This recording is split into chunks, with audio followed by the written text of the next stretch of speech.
And now for a taste of things to come.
What is going on, everybody, and welcome to another watch-along presentation brought to you by the folks here at the Simply Reliable Studios.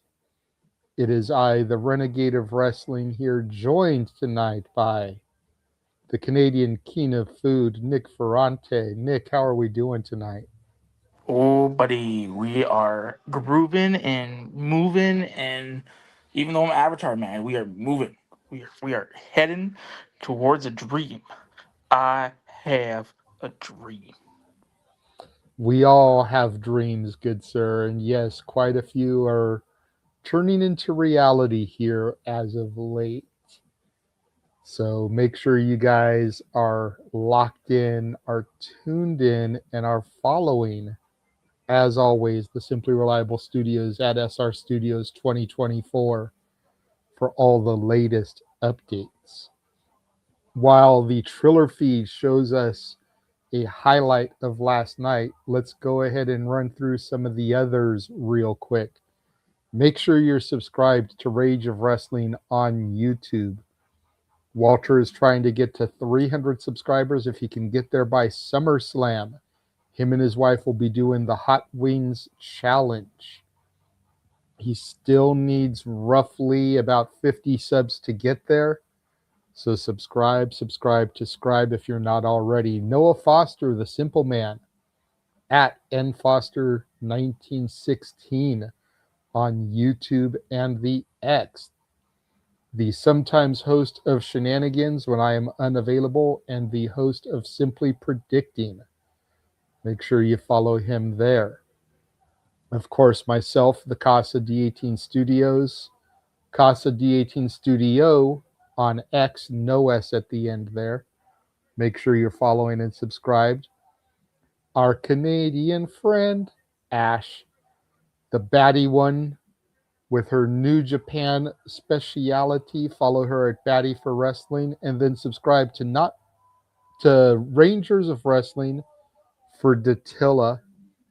And then make sure you follow her new venture, PC Powerbomb. That's Pop Culture Powerbomb on X. It's a whole nother thing she's starting out with. We got MLJ in the ring right now announcing the opening contest for the evening. So I'd like to preface this by saying to the people out there, with GCW cards and especially indie cards, because I am still very much a noob, I go into these shows blind. So I have no idea what's on this card, and this should be interesting. The only one I know is Atticus and Manders. Everything else is a blur. Really? Yes. Yeah, I like it. It's that element of surprise. It's like I don't want to know because I want to just visually see it. I don't want to have any Okay. preconceived notions about anybody. I just want to go in there blind and like I don't know. I find like it really gives that authentic kind of that authenticity to it. So it's like, for me, it's like I don't want to know. I just want to see it, and I want to judge it based on what I see.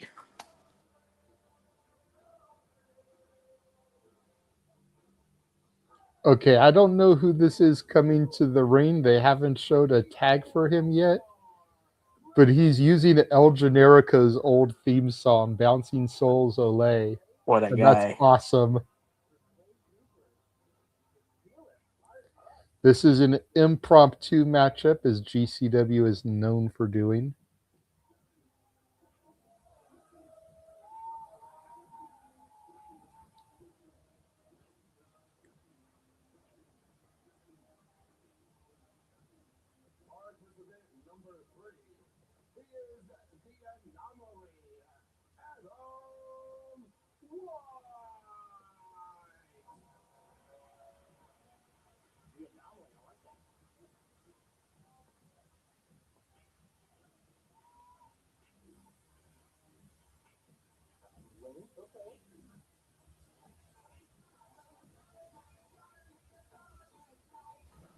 Oh, and I do want to tell the audience, if you do hear me go silent, it's because I am in a remote part of the world, and service for me sucks nuts. So yeah, just so people know. So it's like, why is Nick so quiet? It's because my service sucks. It's what happens when you live in the mountains. You have to Well, deal with. I'm quiet right now because not all these people are getting name graphics, so I'm trying to hear what MLJ says their names are so I can actually, have like a ticker. So far, I have 3 of the 4 participants. The only one I don't have a name for is the dude that used El Generico's old theme. Yeah, no, I didn't catch his name.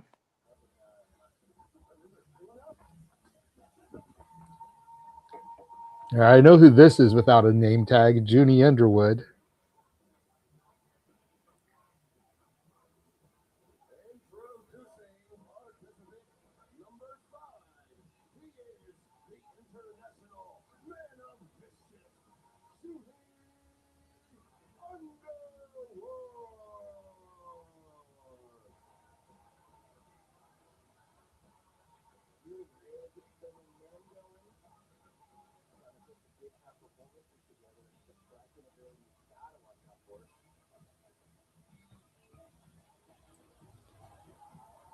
The hell is this dude with a broken TV on his head? Victor Analog. Okay.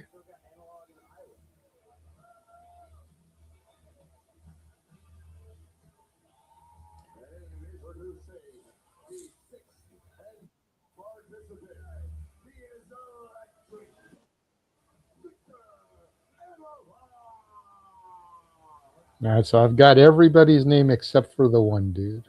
Yeah, I couldn't hear it. I don't know. It cut out for me, and I don't know why. It's all good. But this should be interesting. Well, you know how GCW is. They love their scrambles. They love giving local talent an opportunity to shine. Based off of everybody in this match, I almost wouldn't be surprised to see Junie Underwood get the dub just because he's the only one I'm really familiar with on GCW cards. And Junie's the guy that is with Morton's. He's the one getting in the ring right now. No. Kind of half ending up. No. I'm saying Junie's the guy who is partners with Morton's son. No. I don't think so. Okay, maybe I'm thinking about somebody else. He looks familiar. That's why. Here we go. Bell sounds for the opening contest. Trio of kicks blocked. The other 3 get ready for some Germans. Roll off. Super kicks connect, taking out the other 3 individuals.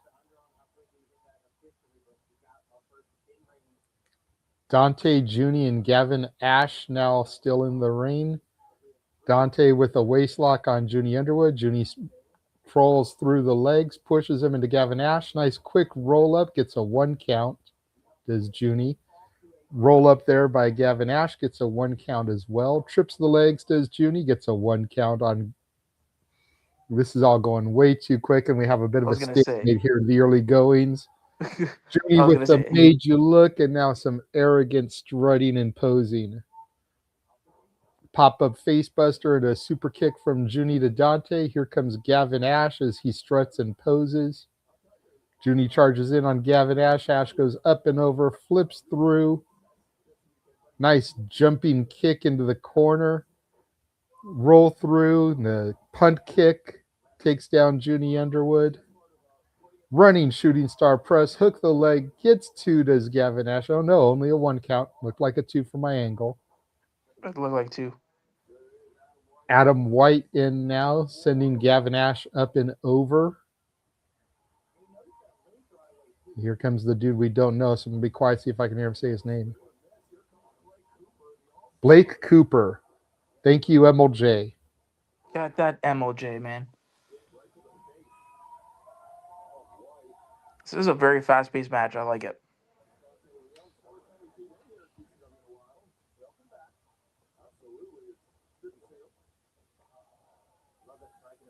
There we go. Tis fixed. Yes. Dante Leon thrown into the ropes by Blake Cooper, catches Blake with a super kick, and now Dante Leon taunting the crowd a little bit, charges in, Blake gets out of the way. Blake Cooper charges in, trips over his own feet, and lands face first in the middle turnbuckle pad. Dante Leon looking like something out of the Seattle grunge scene. The flannel shirt around his waist and everything. Nice swanton onto the back of Blake Cooper.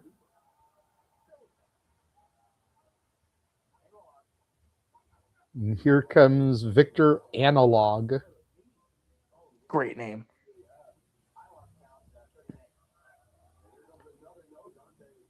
Goes in for a kick. Dante catches the leg. European uppercut, runs into the far corner, comes charging in, but a jumping knee from Analog takes down Dante Leon. Gavin Ashton thrown in through the ropes. Analog springboard drop kick off the middle rope takes out Gavin Ash. Off the ropes, nice baseball slide through the ropes takes out Gavin Ash. And here comes Junie Underwood off the other side. Junie charges, nice bicycle kick. Ooh. Junie springboard into a cross-body press. Both men on the outside now. Here comes Blake Cooper. I don't even know what to call that. That was a horrible flop for Blake Cooper. Definitely slipped up on the rope there. Yeah. Yeah, you can tell. Dante Leon now. A little bit of a corkscrew, a little bit better. Still a little sloppy, but this is the independent level. Yeah, and you're not White getting up. You're not really thinking anything of it, right? Like these guys are out there, they're cutting their teeth. So yeah, exactly. I mean, with these slip ups, it's all good. I personally enjoy these more because you can see how you can really highlight. Oh, this is where this person needs to work on, or this is where this person needs to work on. I'm definitely less critical of the quote unquote botches on the independent level than I am on the professional level. Okay. By the time you get to TNA, AEW, WWE, and even to a certain extent ROH and NXT, you shouldn't be having this many sloppy maneuvers and botches. Yeah. At this level, to your point, they're still cutting their teeth. They're still going to training 3 or 4 times a week, going to wrestling school, wherever their home promotion is. Like this is a WrestleMania type performance for some of them because GCW is just that major of an indie. But like I say, you're just more forgiving. It looks like we're setting up for the proverbial Tower of Doom spot here. Oh shit. Power bombs from Blake Cooper and Adam White to Analog and Leon. Junie Underwood perched up on the top rope. Blake Cooper with a jumping enziguri catches Junie. Adam White's got Blake Cooper on his shoulders here. Junie going to go for like a doomsday device here, blockbuster. Okay. It was nice. Double team move. Look for Gavin Ash in the corner, though. Perched up. Shooting star onto Adam White.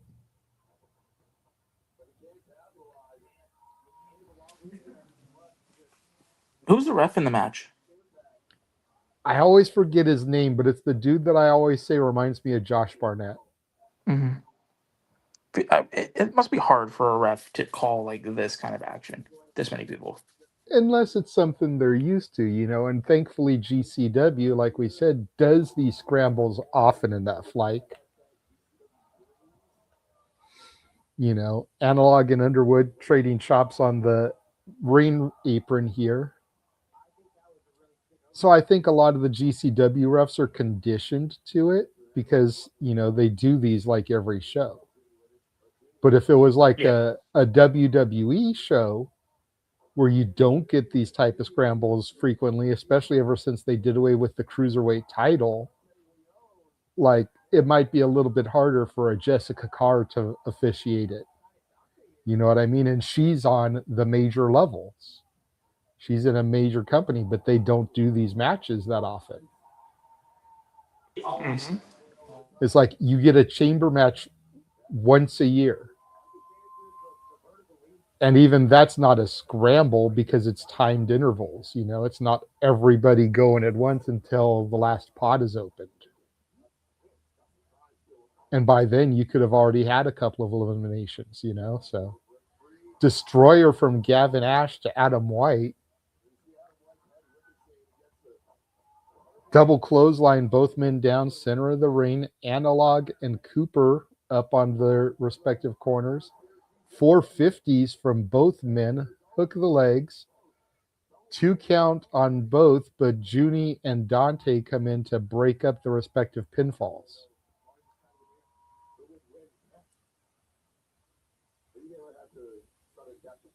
What's going on, Matt? Good to see you in the chat. How's it going, Pop? Good to see you. Always love when you pop into the streams.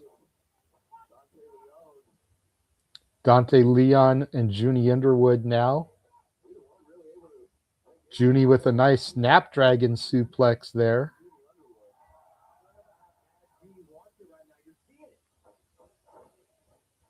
Goes in for a kick. Dante Leon spins him out, gets a nice little spin kick of his own. Here comes Victor Analog. Roaring elbow of sorts. Adam White in with a psycho kick. Cooper in, ducks the clothesline. Pele kick from Blake Cooper. Shades of AJ Styles. Here comes Gavin Ash in. Wheelbarrow into a roll through. Super kick. Referee was ready to count a pinfall, but Gavin didn't go for one there. Chops from Gavin Ash to Junie Underwood here. Off the rope, clothesline, ducked underneath. Drop kick. Junie Underwood has him set up. Spins around. Nice little slam there from Junie. Taking too much time to pose. Shouldn't have done that. Yep. Falcon Arrow from Adam White. But again, not going for a pinfall. That's what I hate about some of these, is like everyone goes for their big spot, but then they don't even attempt for like a pinfall. Backslide, no. Flip through by Analog. Psycho knee. Analog says that's it. Sets Gavin Ash up. Brainbuster. Right into a move for Dante Leon. Goes for that Rainmaker spin kick into an elbow strike. Ooh. I don't know what to call that, but it was effective. Dante Leon gets the dub here. Big win, big win. Good match. What would you even call that? He double underhooked him and then just like spun him over. in an inverted crossroads. Here we go. We're going to get another look at it. Bam! Or whatever you want to call it effective, as Dante Leon gets a big W here at GCW Reign of Dreams.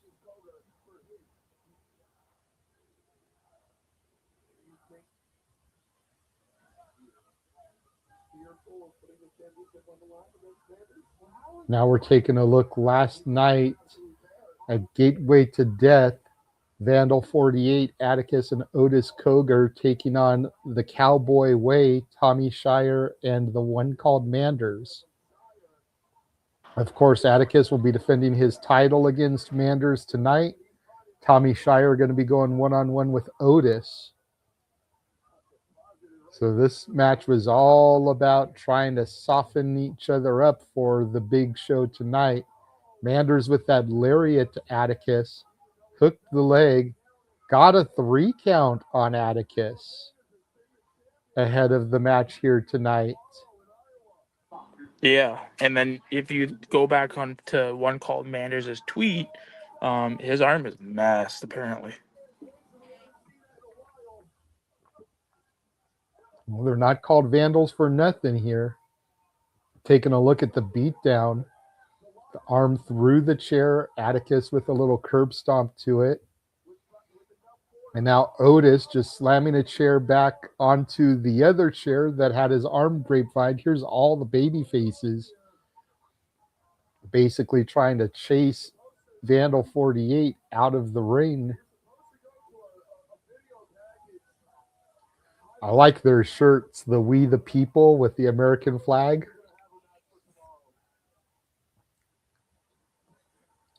Now we're taking a look at earlier today, the Cowboy Way arriving, Manders with his arm casted up.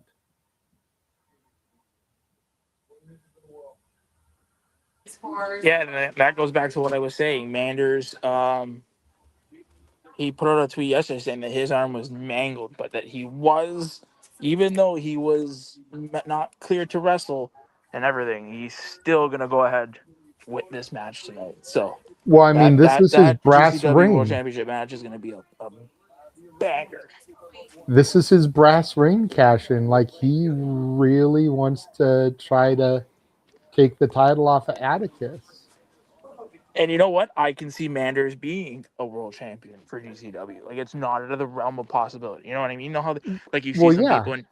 He's a former WXW champion, like the same championship that Walter held out of Germany.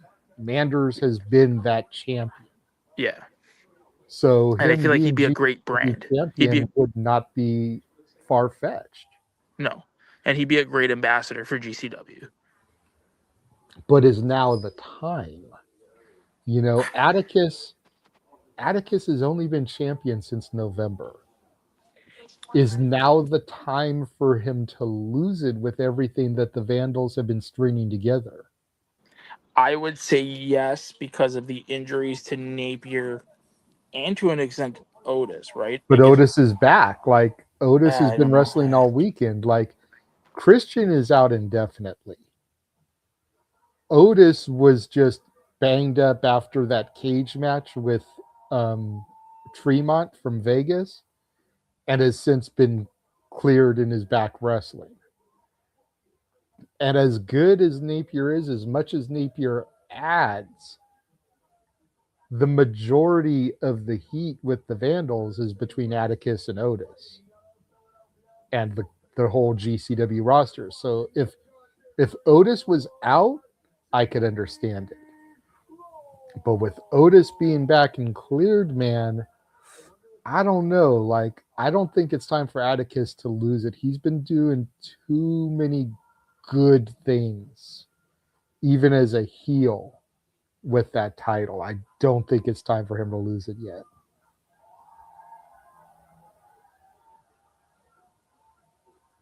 Well, we'll find out.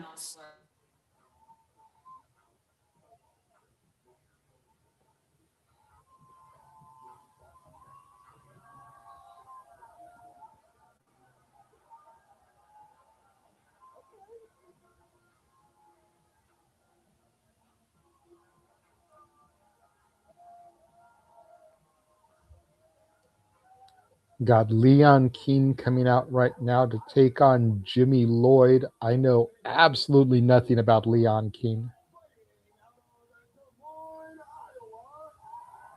Local, fighting out of Des Moines, Iowa.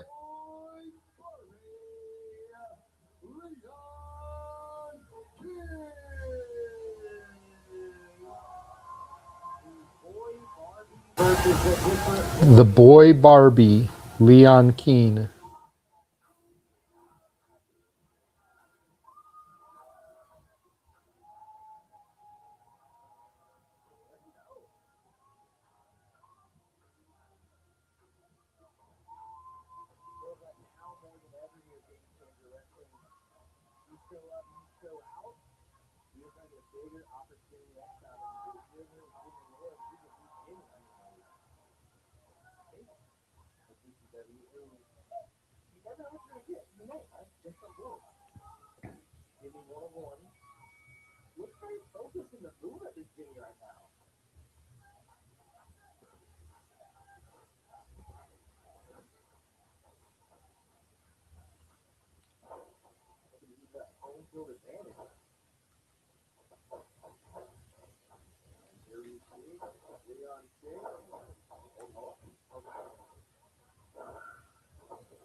Apologies right now, folks.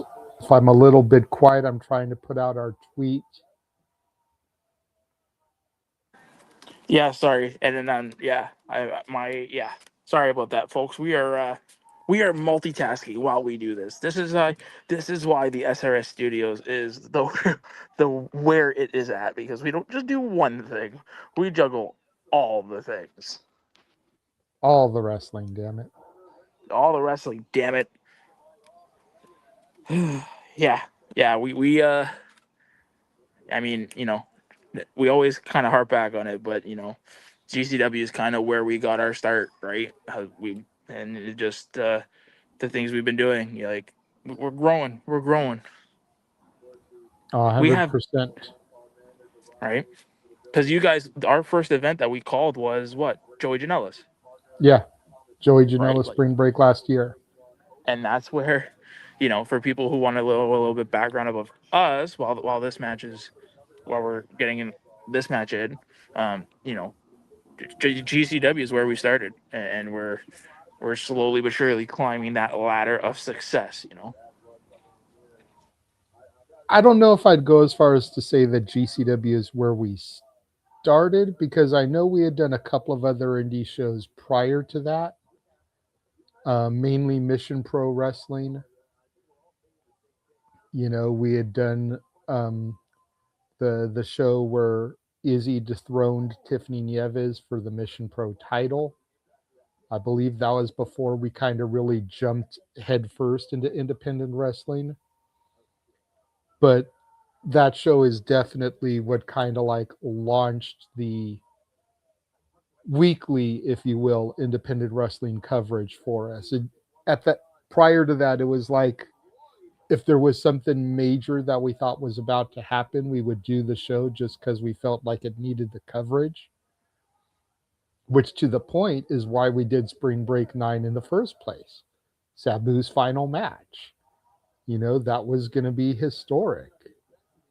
And like I always say, little did we know what is actually going to be Sabu's final match, because in professional wrestling, people retire and then retire all the time. But little did we know that a couple weeks later, Sabu would pass away. But that was the whole reason we covered it, was because we wanted to cover somebody's final match. And on the same show, we covered the unmasking of Fuego del Sol, which never in our wildest dreams did we think we would, cover somebody losing their mask. So 2 huge moments on one show. And that just kind of spiraled into us covering GCW on a regular. And then House of Glory, MLW, Revolver, and even the promotions that we're going to start covering that we haven't done shows for yet, Focus Pro and Symphony. I'm looking at you, Connor. I'm looking at you, Rory. Need to get the show Blinding Lights up on IWTV so we can call it. It's not up there yet. Yes. yes. Because apparently that show is a And pretty. yes, Evan, yes, we will pull up to Focus Pro at some point.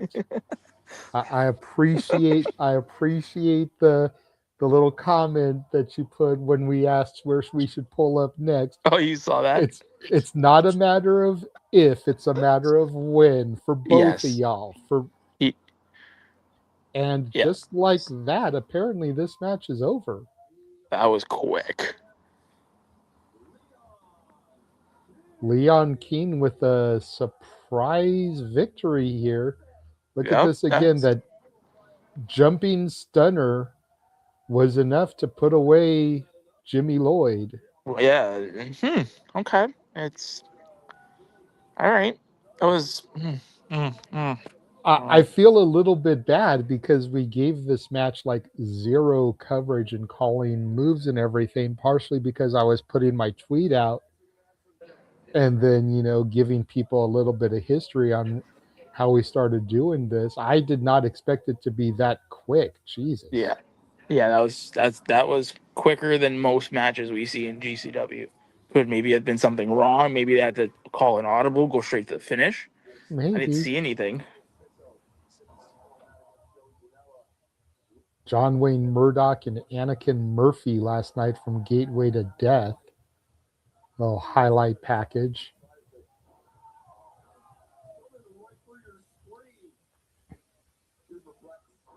Good grief. But yeah, that's kind of how we got into doing all this. And, the tweet went up. It is pinned to SR Studios 2024 right now. All the companies we've attended this year so far.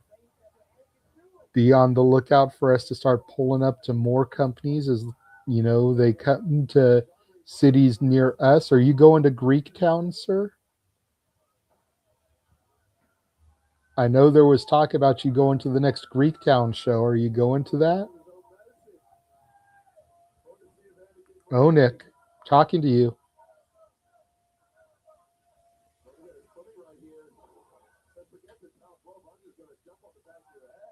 Nick.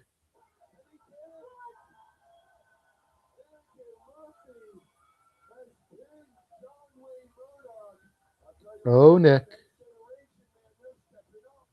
Apologies again, everybody. Nick did mention that he's like remote. Tag team match. Sorry, I am Mountainside. That's why. Okay, looks like we're going to Unsigned and Don't Care versus Sam Stackhouse and KJ Orso. Did you hear what I was asking at all? It cut in and out. Are you going to Greektown? I cannot.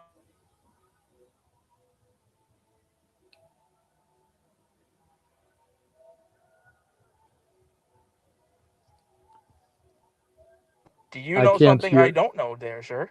I cannot hear what you said. You're going to have to repeat yourself.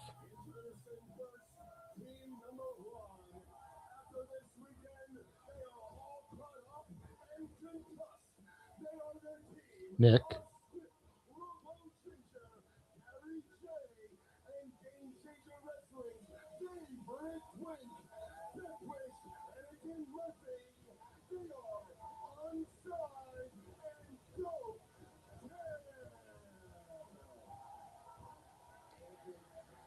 Again, apologies, everybody. Hopefully Nick will get his stuff straightened out here shortly. We usually never have this many audio problems with Nick.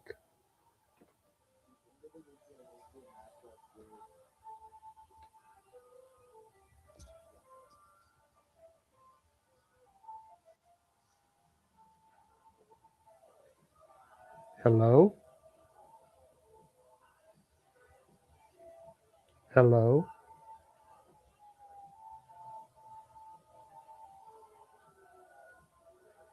Hello? And still losing Nick. Hello?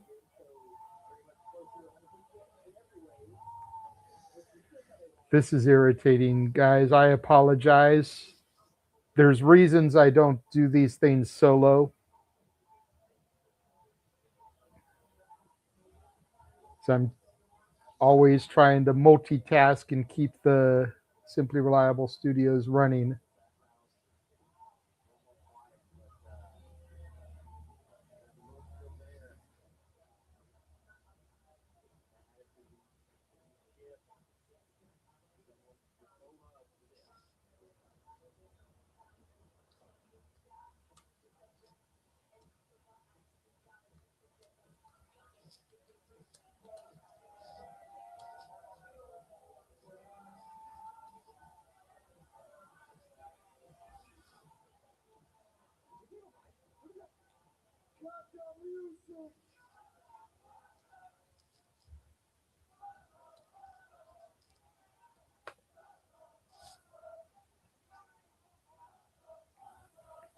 All right, and he's completely abandoned me now. Cool.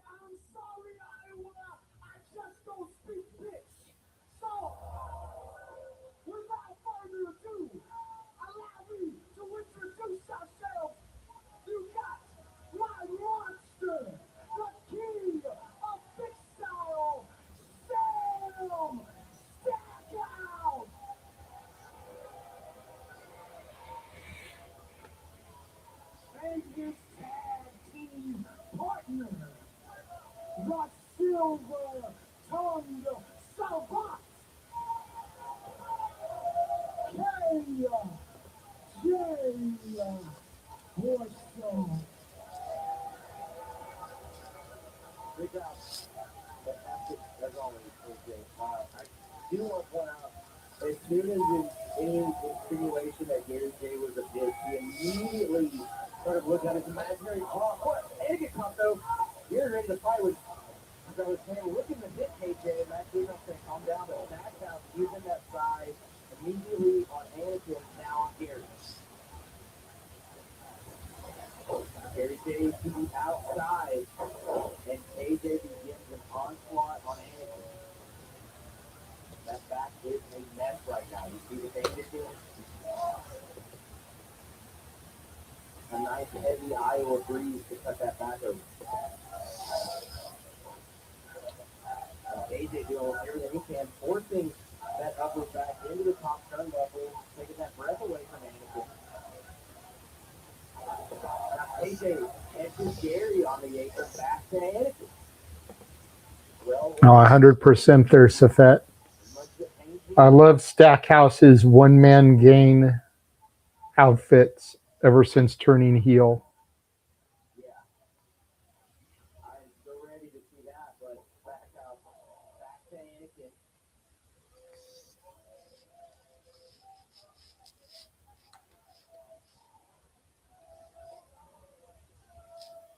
The sound that Gary J made when he hit the floor.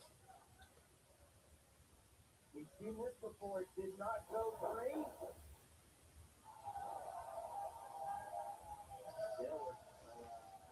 Right now, just pummeling the hell out of Anakin Murphy. Orso just feeding him to Stackhouse here. Stackhouse with a face buster. Orso, nice swinging neck breaker here to Anakin Murphy. Stackhouse running cross body press. Orso in for the pin attempt. Gets a 2 count. Murphy kicks out here. Anakin Murphy telling Orso that he thinks he's number one.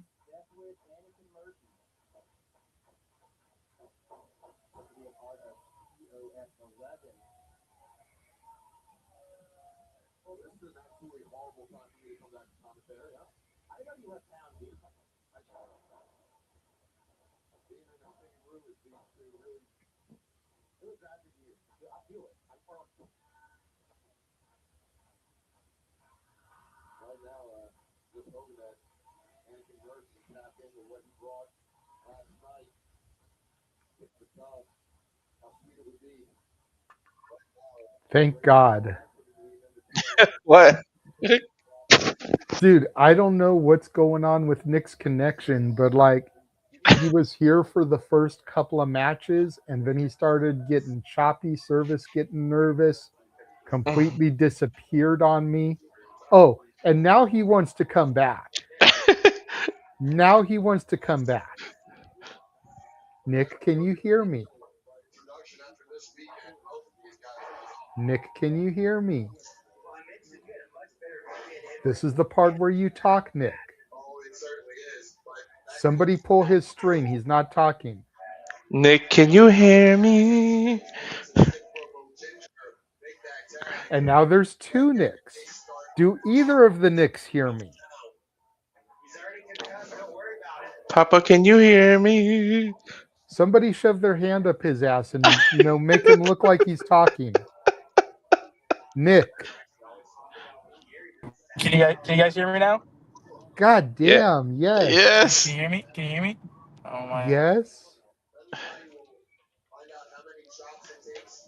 And then he leaves again. What the hell?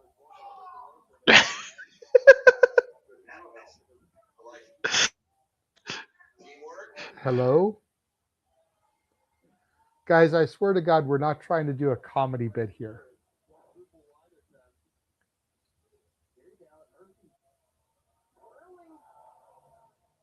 Nick? Can you hear me? Yes. Can you hello? Yes, we can hear you. No. Again, I swear to God, guys, we're not trying to do a bit here.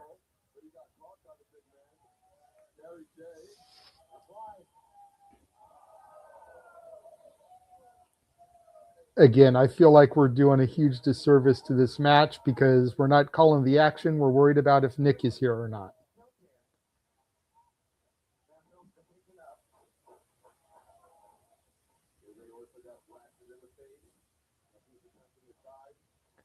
My thoughts exactly, Safet.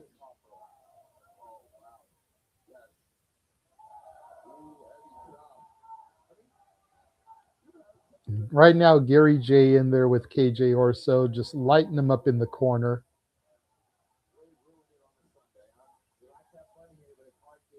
Irish whip. KJ reverses, sends Gary J into the opposite corner. Gary J up and over, holds KJ in place. Anakin Murphy charges in with the knee strike. KJ comes out, sends KJ right back into Murphy. Little double boot action, send him to the mat. Little double team action going on right now from Unsigned and Don't Care. Double boots to the back of the head by Gary J. Gets a 2 count on KJ Orso. So how are you today, Walter? I'm doing well, and I didn't do this on purpose either with the same shirt. God damn it. But you don't have the nifty hat, okay? That's how you know who's who. I've got the nifty hat to match. If I'm being 100% honest, I was working. I had no shirt on, and this shirt is folded, and it was on my printer, and I just grabbed it and put it on. I thought you were supposed to be going to some kind of festival today. I am. I'm waiting till I get out. What time do you get off? 5. No, by then this should be close to being over, or at least Nick will have his shit together by then. Yes, Nick, if you hear me, I'm still expecting you to come back, asshole. That way Walter can take his leave when he needs to. Can you hear us, Nick? Can you hear me? Yes, can you hear us? I can hear you. Okay, finally. For Papa, fuck's can sake. you hear me? Papa, this is what happens. Listen, note to the community. Do not go and move beside a mountain. It doesn't work. Holy shit, the way Stackhouse just scooped this dude up.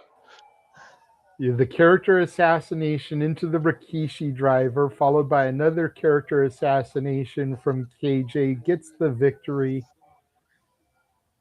That was actually a really great sequence. It was, and he did it twice. You know how much I love KJ, man. KJ's my boy.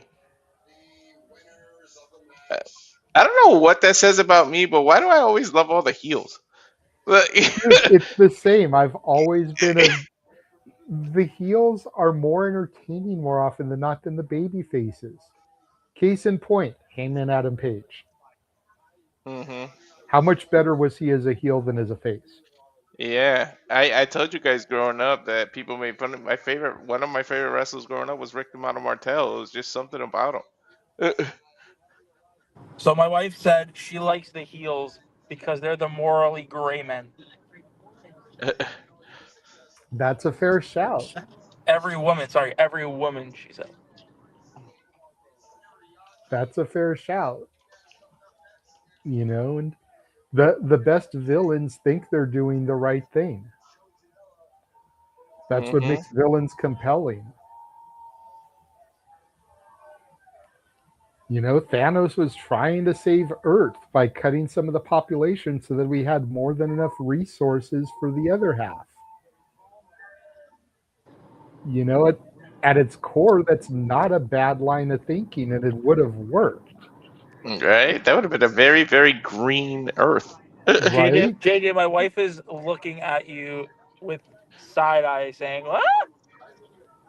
Seriously, though, think about it. Anakin Skywalker turned to the dark side, became Darth Vader because he No, you didn't want lost his her. wife to die. You lost her. That is good. When there's a woman involved,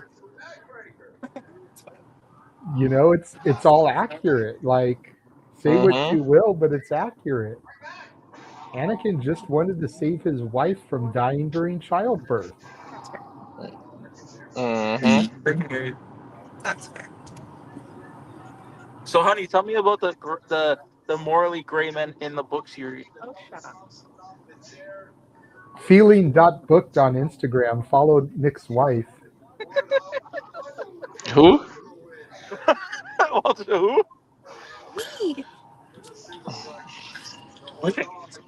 Listen, she hates all things wrestling, but one day you will sit and watch wrestling with us.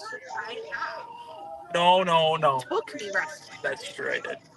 We have to have a wife series where like all of us have to have our significant other in the same like Yes. besides us, and we all have to do like a Like a couple support call. group. We have to do a No. couples Simply call. All of reliable us do a support group. couples call.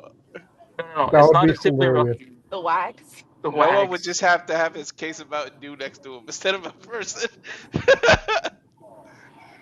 Well, we No, tried doing that a couple times. Like, I know one year we did the Women of the Simply Reliable Studios predicting WrestleMania, uh, but that was like a one-time thing. I'd be like, that one is a nice costume. And then there was a short-lived Moms on Wrestling, kind of a spin-off of the Dads on Wrestling. yeah. oh my god. I'd be a dick.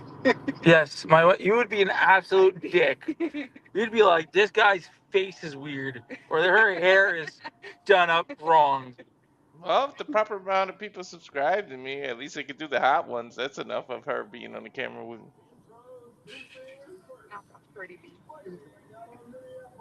Listen, your disdain for Mercedes Monet is already documented. Don't worry. Anyways, You know what's funny? Everyone knows how much I can't stand Mercedes. But She's when like I was at Timu Cardi B. right, and like Cardi B has got more curves than Mercedes. Granted, she had injections to get a lot of those curves, but she still has them. Those are natural curves. But so I was at Comic-Con Revolution yesterday, and they had the banner from when Mercedes was there last. Like, they always have the banners over the superstars for the meet and greets and shit. $50, and I could have bought the Mercedes Bernardo banner and no, just to have that like souvenir. The scary thing is, if I had had the money, I probably would have done it, just because of what a keepsake that would be. Because it was during the transition. Like, she wasn't Mercedes Monet yet, and she had stopped being Sasha Banks. So it literally was her real name. Like, that's an interesting keepsake to have. There was another one for Mickey James that was signed that was more expensive because it was signed, but the Mercedes one wasn't signed, so that's why it was cheaper. Yeah. I think we should get. Fucking mosquito in my car. Oh my god. We should But get if I'd all. had the money, I probably would have walked out of there with it. I mean, that would have been a good thing to have. But what I would have done, teriyaki. What we should do is we should get everybody's significant other on one stream, and and have them watch like the gruesomest GCW show that there is. So Tournament of Survival, Yep. a complete death match What? show. And then in response, we have to watch the most bullshit that they watch, like some reality shit, and we have to do something different on our channel. Like right now, Or my like the wife's ultimate chick flick, like The yeah, Notebook or something. yeah. My wife's into Mormon wives right now. I can't. When I hear that shit on, I walk away. I walk out of the. Oh god. Oh my But god. we'd have Walter, to give fuck them you. we'd have to give them like the same amount of time. Like if Tournament of Survival is 3.5 hours, then we'd Yeah, have to sit through like 3.5 hours of Mormon Wives or whatever the show is. yeah, Like we've got to be fair about it. You know, it can't just yeah. be like one episode. What did you say, honey? They've got the shitty end of that deal. Why? 3 hours of trash TV.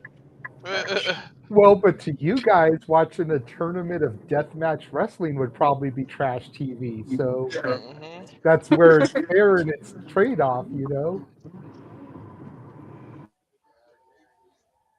Or they can just watch 5 hours of AEW. Of what? So, like, that's a whole work day. Say that again, honey. It's like a whole work day just for one event. Kinda, yeah. Listen, It's absurd. Noah. If Noah heard you right now, he'd call you blasphemous. Anyways. No, would not, because it's wonderful. Nice side headlock here from Eric Cannon to Teriyaki. We do have a match going on despite the side banter, which probably is more entertaining to the folks at home, if we're being honest. hmm Listen, me and my wife could have like an hour podcast of us just going back and forth on random ass topics. So why I don't think I you might. do it? Right? I'm thinking about doing that with mine because we can. The way we go at it. So why don't you do it, Nick? Listen, there's only one podcast that matters. Okay. Wow. Did he just trip over teriyaki? Yeah. What the Kinda. fuck was that? He spilled the sauce. Nice series of moves and reverses here from Eric Cannon and Teriyaki. Teriyaki really impressed. Like he's actually been one of those bright spots of a lot of different matches. Oh, 100%. At first, I kind of didn't know what to think about him. But the more that I've seen him, the more I look forward to his matches. Mm-hmm. Kid's got a bright future as long as he can, like, go without getting seriously injured. Because I he's think starting to Teriyaki. build some momentum. So an injury at this point would just seriously derail him. Mm-hmm. Tornado DDT blocked by Eric Cannon. Teriyaki goes in for a clothesline, ducks. Standing waistlock by Eric Cannon. Sends Teriyaki up and over. Teriyaki lands on his feet. Teriyaki ducks the clothesline. Drop kick, basement drop kick to Eric Cannon. Another one. The standing drop kick from Teriyaki drops the big man. 3 drop kicks in a row from Teriyaki. The man dubbed as the long-lost member of Bone Thugs and Harmony, Teriyaki Chicken Bone. Exploder suplex from Eric Cannon sends Teriyaki into the turnbuckle pads. The final monster from Yes, Exploder Suplex. Tell us a little bit more about it. Sounds like a monster from Resident Evil when he blows up. I could see that. Right? I could see that. Right? When they, when they've had one too many bullets and they just. Hmm. All I know is he better start naming some moves with some puns like stir fry or something. Okay, it's not Cappuccino Jones, okay? I can still do it. Come on, teriyaki, the sauce. Like, come on now. Well, but Valentina Rossi is the sauce. Yeah. And I Red don't know. Velvet stirs it up. Like, we can't take too many people's gimmicks here. I guess he can tenderize his opponents then. Okay, the tenderizer. I can see that. Nice little Chicken suplex wing. called the tenderizer. Ooh, the chicken wing's a good one. Okay, can you not hit me in the face with your elbow? It's the chicken wing. His match can be bangers with a side of flavor. Walter, you're on fire right now. You're just Well, I'd say he's in fuego, but that was the last match. Right. So Walter, how was the food expo?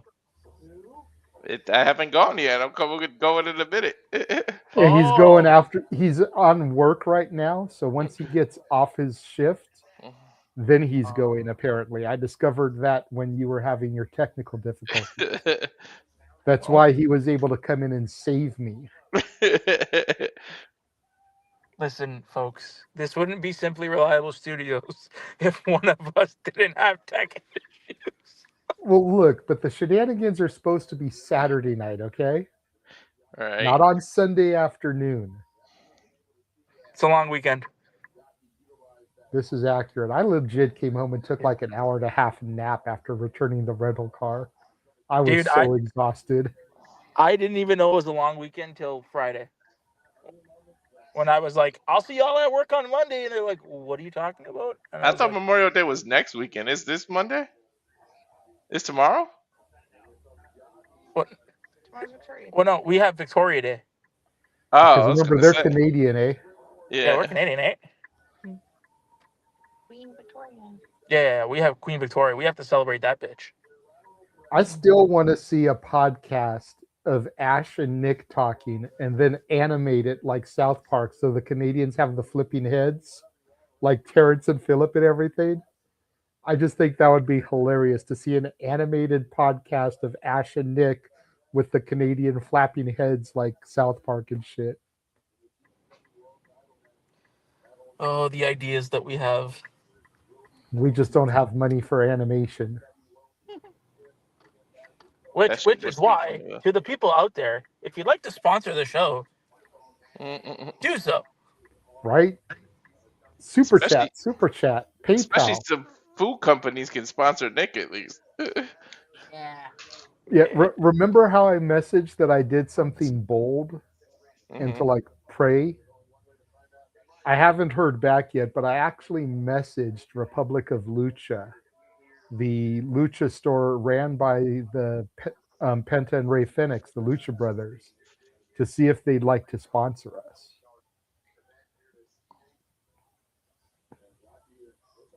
Like I say, I'm waiting to hear back. Maybe I won't hear back. Maybe it'll just be like, oh, that's funny, and they just don't pay it any mind. But took the shot. Why not, right? Hey, man, you seen what taking the shots got us before. Exactly. Like I was willing to make a graphic kind of like how we have these with the Republic of Lucha logo in the bottom corner. And I told them, like, I'll have that up for every watch along we do, like basically every wrestling related stream. Yeah. If it's Statboy doing NBA, NHL, if it's UFC, whatever, then we won't have it up. But for anything that's wrestling, whether it's a watch along, shenanigans, whatever, we'll have it up for it. And when you figure 95% of our content is wrestling related, 2 to 3, sometimes more streams a week, and all the promotion that would be.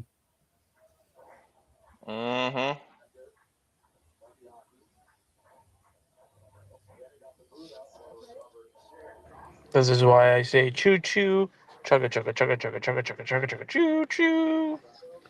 But it's been almost a week since I emailed about that, and I haven't heard anything. So God damn it. it's possible that, like I said, I probably won't hear anything. It's okay. We have a lot of things going on. And I'm just waiting for you to give me the go ahead to start doing more things. So that's why. It's I okay. know, We're good. but we're waiting. Exactly.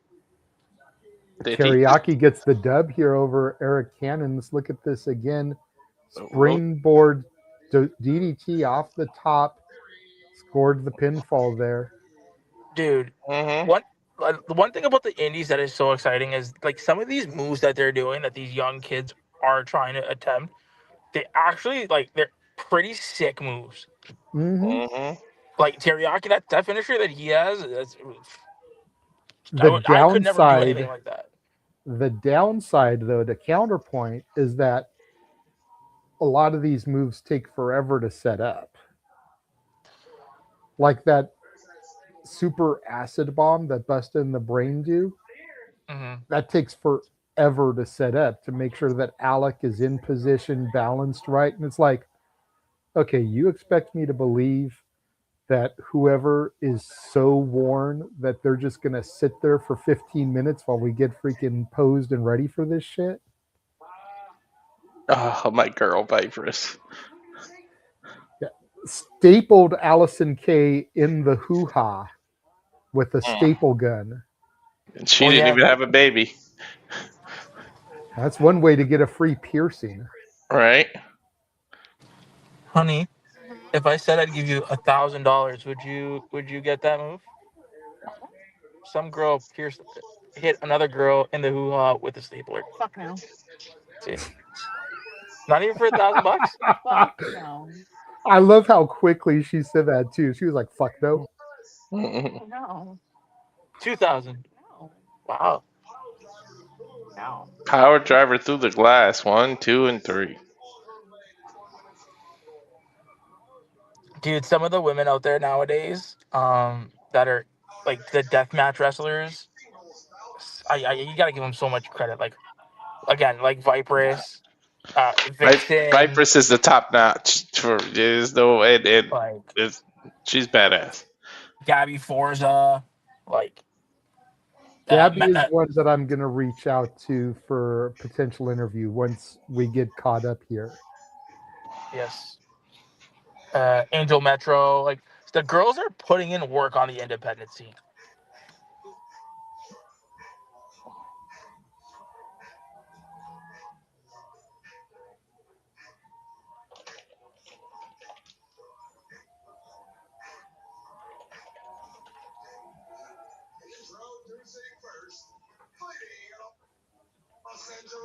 Whoever's audio that is, you're ahead of me. Who's the audio? I'm muted. It's not me. So that's probably you, Walter. Vipress entrance? Yeah. Uh-uh. Like Emil just said Vipress, and I heard it on yours like 3 seconds before.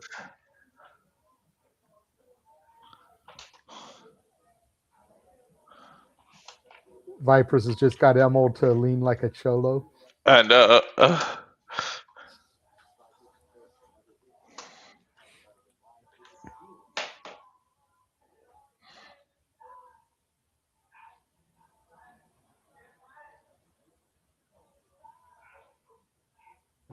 Vipress, we have to give her credit. She was an absolute standout all weekend at WrestleMania weekend. I said she was the MVP. Shout out to her. 100%. WrestleMania really kind of helped me earn some more respect for Vipress because I realized that while she does come off as very standoffish when I see her in person, a lot of that is just the fact that she's always in a hurry. And it's not just, rude bitch syndrome, which is what I kind of anticipated it as being. So I'm glad to know that she's a lot nicer than I initially gave her credit for. And hopefully in the future we can get Vipress on the show, especially having after having, Dr. Redacted, Jack Cartwheel, Brittany Brooks, I'm some of the trying. other people that we're going to be getting in the next few weeks and months. Hopefully we can secure Vipress and some of the other GCW talents that I really want to get, Tremont, the Cogars. I'm really trying for Vipers. Like with Napier being out of action for a minute, I really want to try to get Napier on the show. And if by getting him we can get the rest of the Vandals, even better.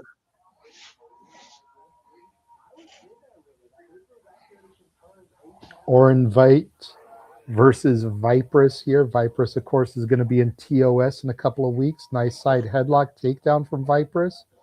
Early 1 count. Note the kinesio tape on her shoulder. Banged up from all the death matches to the point that Nick made earlier.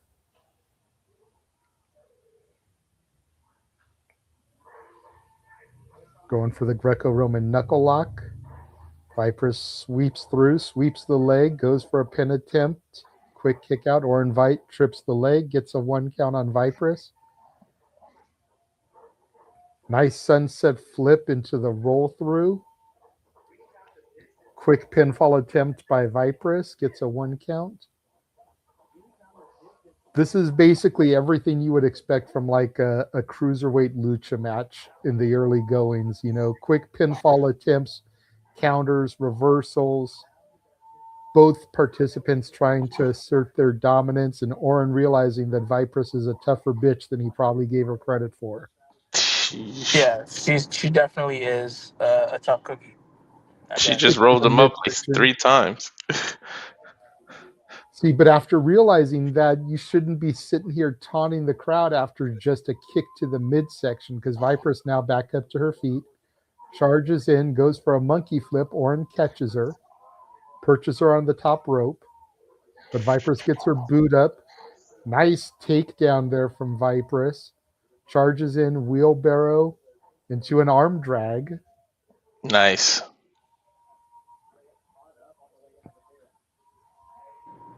He okay, had to take.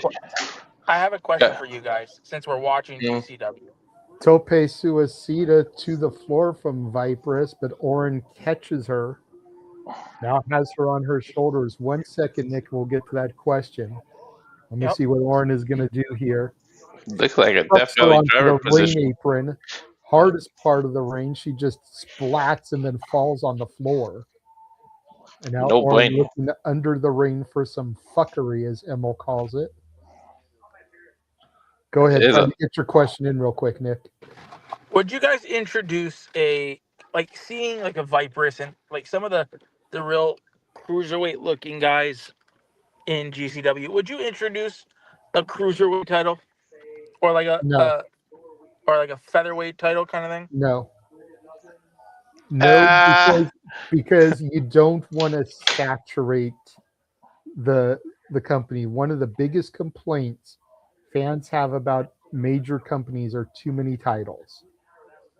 GCW, you literally have your world title, your tag title, and your hardcore title, the ultraviolet title. 3 belts, that's it. Yeah, you just have a woman win the title. And one of the things with Brett Lauderdale, and he said this a couple times in interviews, and the reason why there's not a women's title is because he doesn't want to isolate women into their own division. He's a firm believer that women can be world champions, like Tessa Blanchard was for Impact Wrestling. Mm-hmm. He's a firm believer in women getting that equal opportunity that they fought for way back in the day in the women's movement, not just in wrestling, but in the real 9-to-5 workplace. So he's a firm believer in Vipress could be the GCW world champion. Why lock her down in a women's division? Why? Because she's smaller, lock her down into a featherweight division. Same thing with the teriyaki. Look at Atticus Cogar. He's not a heavyweight by any means. He's like 185, maybe if you're lucky, 200 pounds. But I'm almost willing to bet you he's closer to like 175, 185 pounds. He is not a quote-unquote heavyweight, Mm-mm. but he's the champion of the world. Nick Gage, by most standards, is not a quote-unquote heavyweight. He might be a little north of 200, but I doubt he's 225, 230. Maybe 205, 210. And that's only because muscle weighs more than fat. So when they have a Exactly. little muscle, they weigh a little more. Yeah. So I say no just because, one, fans will complain there's too many titles. And two, you don't want to isolate. If somebody is that good, you don't want to lock them down into a smaller division. Mm-mm. Nice I back could- body from Vipress, sending Orin Veidt onto the entry ramp there, which legit looks like the back end of a U-Haul, which explains why Emil is having such a hard time walking up it when he goes back from the ring announcers. It's like a little ramp there. I could legit see Staple Vipers. gun to the chest of Orin. I could see Vipers being the ultraviolet champion because she does straight up death matches. Oh, well, but that's not all she does. She's only Yeah. recently started to do that. You know, she just wanted to prove that she's a bad bitch. Right now, she's my pick to win Tournament of Survival. Mine too. Oh my god. Chopping it after you done blade the staples in your chest.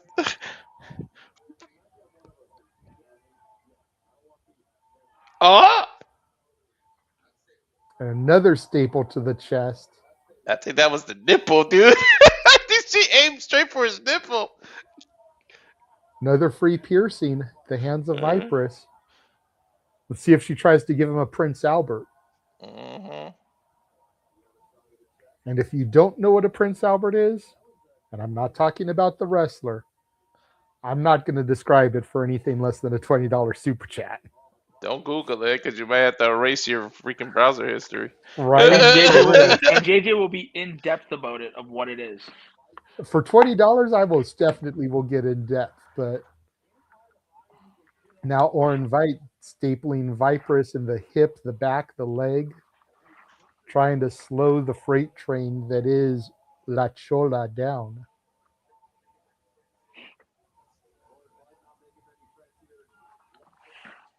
What did you think of my answer, Nick? You asked the question, I gave my answer. What are your thoughts to my answer? I agree. Because like you said, you know, GCW, like they don't like Atticus is not a heavyweight. And even if you count Jersey Championship Wrestling, their sister promotion, that only adds 2 titles. Because they have a world title and they've got a tag title. So even if you count them as part of GCW, because we have seen the JCW title defended on GCW shows, that's 5 titles. I agree in your assessment. I do. What's Orin doing? Setting up a couple of chairs, probably going to look for a door bridge or maybe going to do the double chair spot. Nice quick side slam from Orin. Got a 2 count on Vipress. That's the first time I saw a different colored door. Like, they usually all have the white ones. This is the regular looking door. At first, before he pulled it out, I thought it was a table missing the legs, the brown one. Right? I thought the same thing at first, Walter. Get out of my head. Ooh. Orin jaw jacking a fan there. Threatening to throw the door at him. He's trying to that's not a door you want to walk through as a fan. But I love how the fan just got up and was like, no.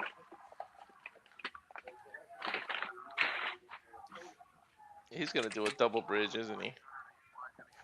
Probably going to do 4 chairs and then put the door across the chairs there. Come on, you got 2 doors, make it 1 more. Get the 3 Why, Walter? Tell us all about it. I can't because my puns are my kryptonite. Vipress up, charges in, gets the brakes on in front of the chair, shucks it Sabu style at Orin. Orin comes back, nice clothesline, dropping Vipress. She Hadouken that chair to his ass. Right?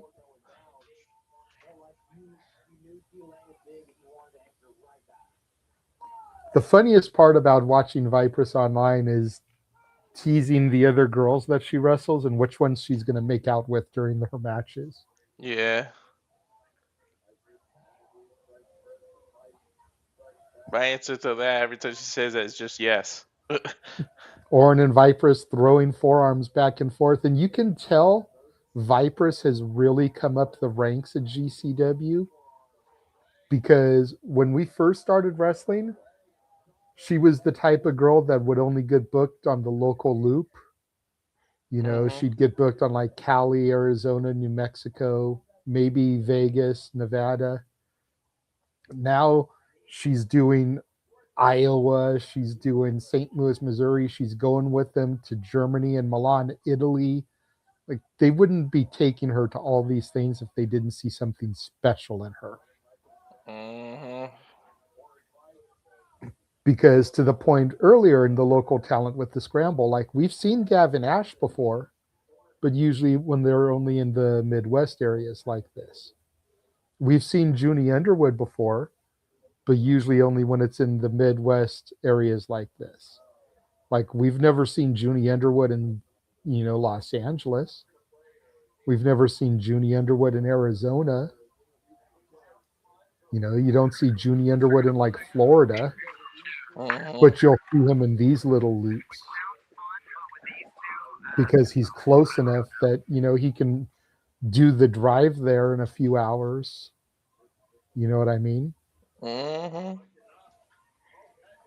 And that's how you can really tell the pecking order of GCW. Orin just chucked off the top rope into the tops of those chairs. Vipress hooks the leg, gets a 2 count.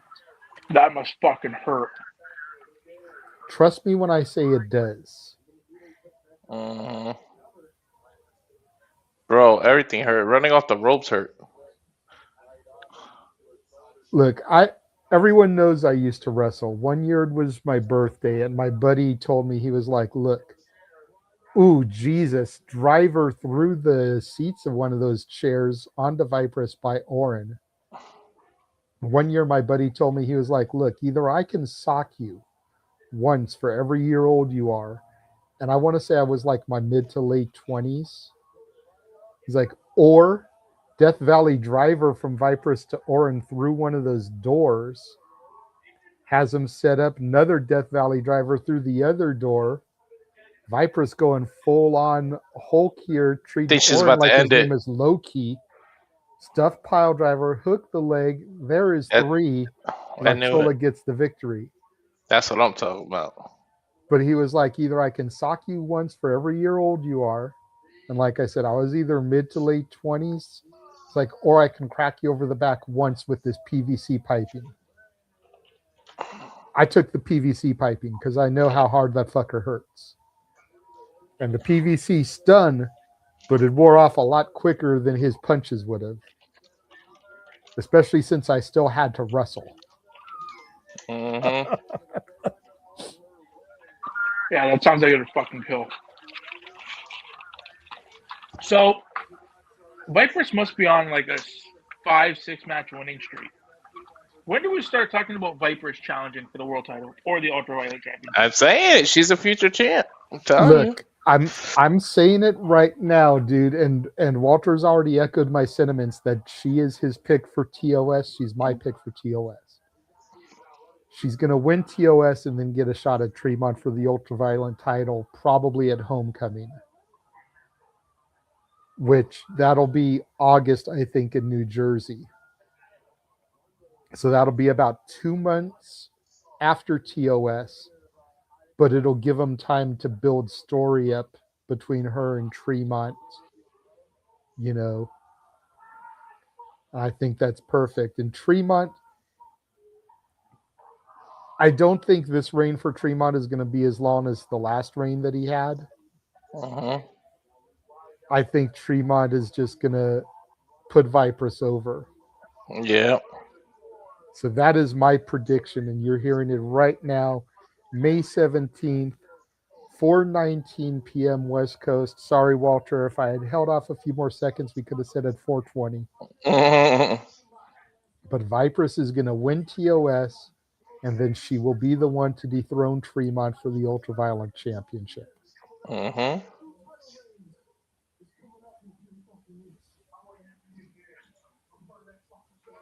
So who's that other guy in the ring with Tremont? This was last night. I'm not sure who that is, but whoever it was, they got invited to Cage of Survival.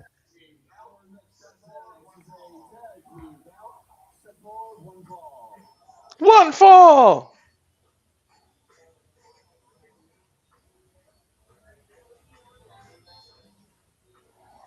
Tag team match. I only know of one other tag match that's supposed to be happening, and it does not have Bane and Matthews in it. So we have another impromptu match here.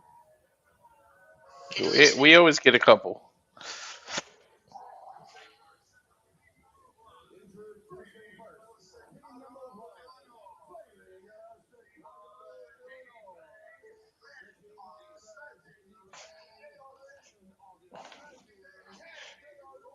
Who's supposed to be fighting Bustah in the Brain?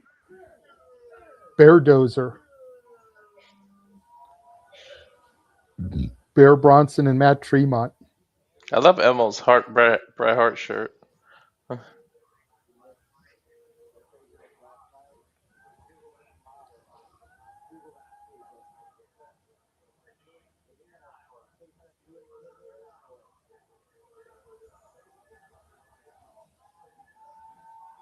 Oh, there's Bear Bronson right there.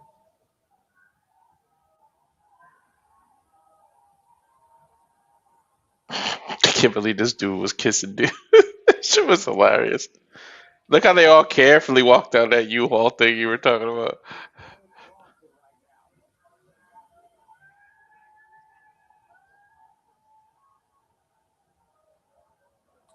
Gained so much respect for Bear during his 5-hour interview with the Game Changer World podcast this past week. If y'all missed it, go back, check that out. I already liked Bear, but after sitting down for 5 hours with John and Joe, gained even more respect for Bear. Hell yeah.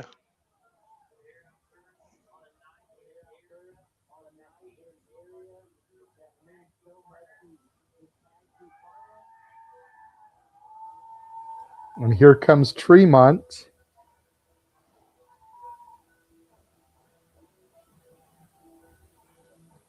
Going separate ways. So I wonder if Bustah and the Brain were pulled from this match. Maybe.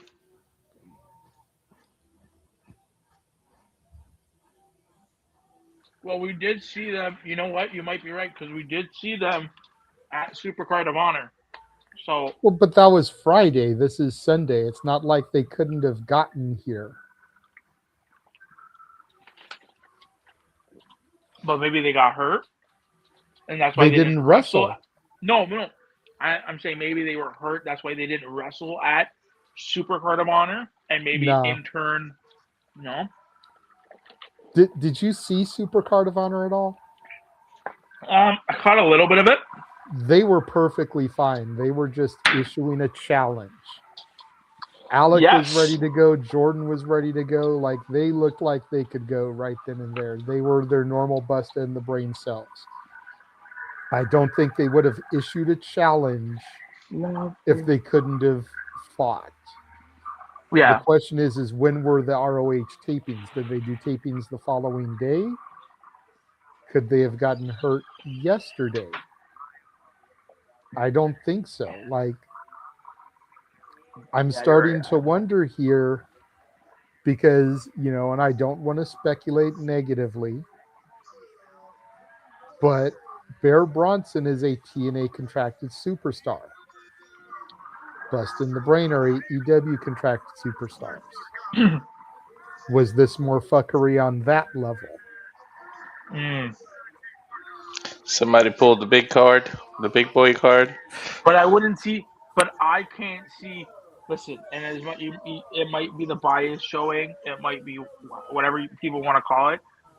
Tony doesn't have a track record of pulling talent because of that reason. So if it was No, but Carlos Silva may have pulled Bear. exactly, But here's my thing.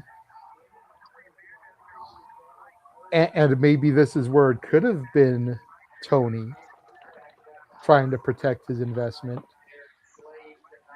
I think Beardozer was going to beat Bustah in the Brain tonight because they have gotten fewer GCW shows they've actually shown up to since becoming contracted.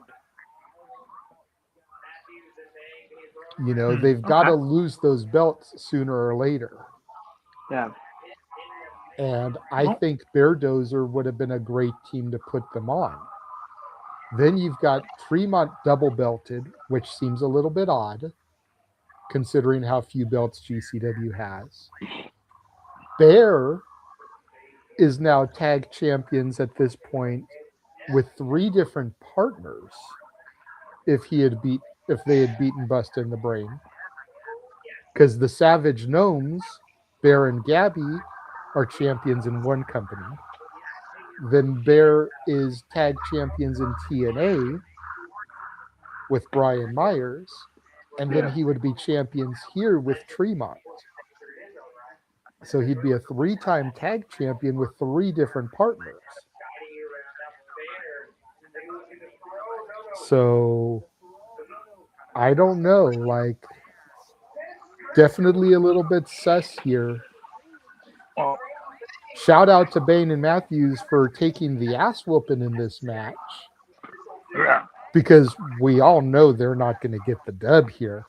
I like Bain and Matthews, but they're not beating Beardozer. Hell no.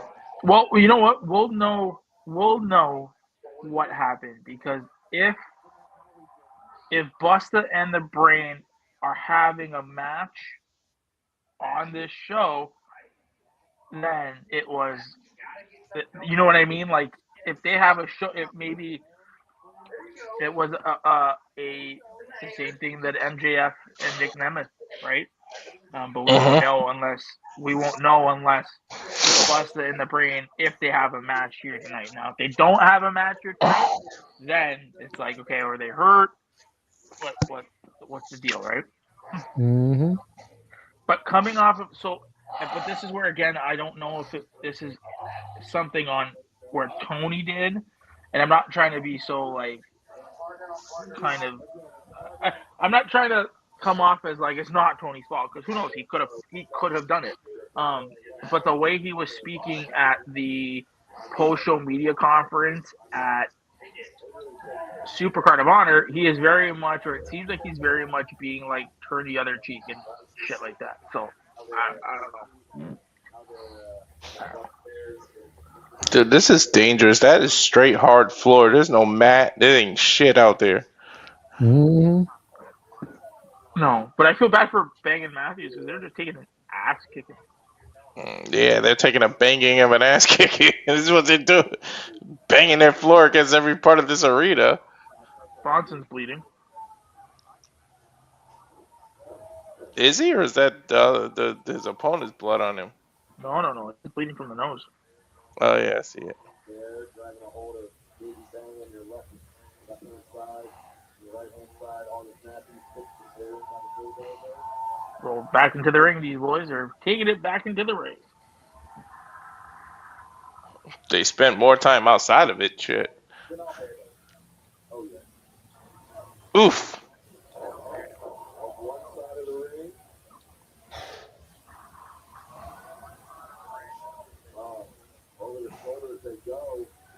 That's like a bear trap right there.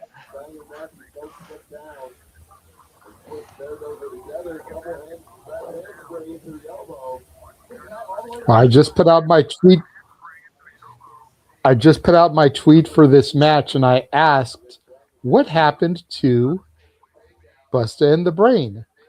And I tagged them and Brett Lauderdale with the question mark. So we'll see if we get some kind of response back.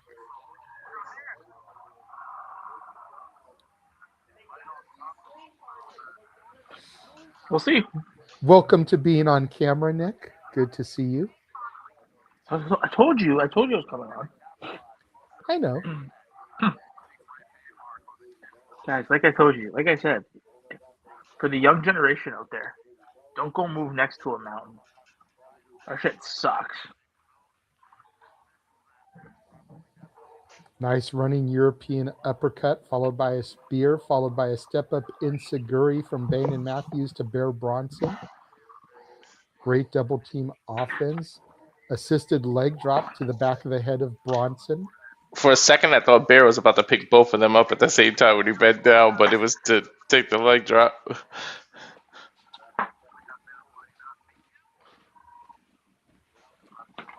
I mean, they're putting value and effort here. Oh, 100%. They rolled right into Tremont's fist. Bear trap. Nice pop-up power bomb from Bear. Gets the 2 count. Straight out of your mama's kitchen. Oh, yeah, man. About to treat them like his picnic basket over here. Let's go, Yogi. Let's go, Bear.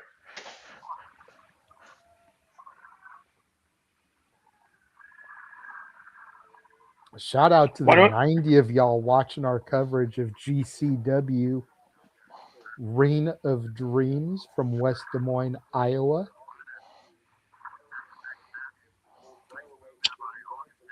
So is this a tornado tag match? There's no I think rules. it's I was gonna say it's GCW. Very rarely do they actually adhere to like tag team rules. And especially when a match starts off as furious as this one did. Huge black hole slam from Bear, hooks the leg, gets 2 count. That's how you know, because you see a tag match and then you never see the tag ropes on the turnbuckles. Tremont on the apron, comes inside. Now Beardozer is just going to get to work on Bane and Matthews here. Like they weren't already brutalizing them.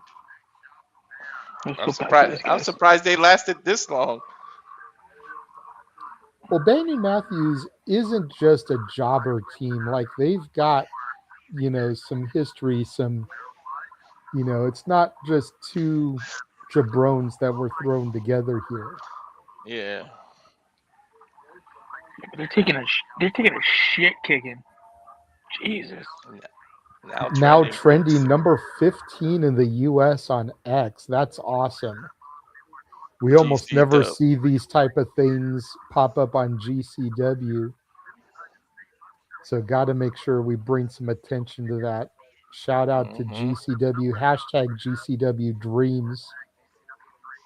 I wonder how much of that is us tweeting it and getting it retweeted because of the watch-alongs.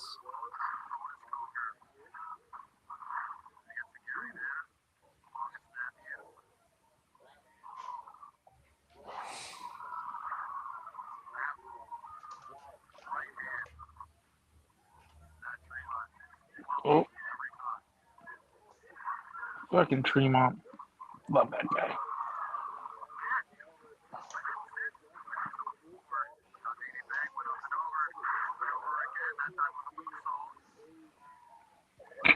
Ooh.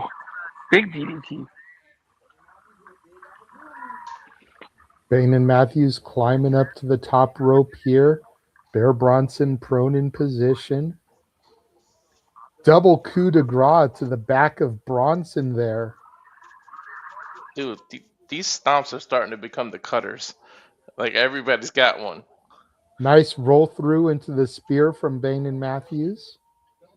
Double pinfall attempt on Bear. Gets a 2 count. Tremont comes in and breaks it up. That was good.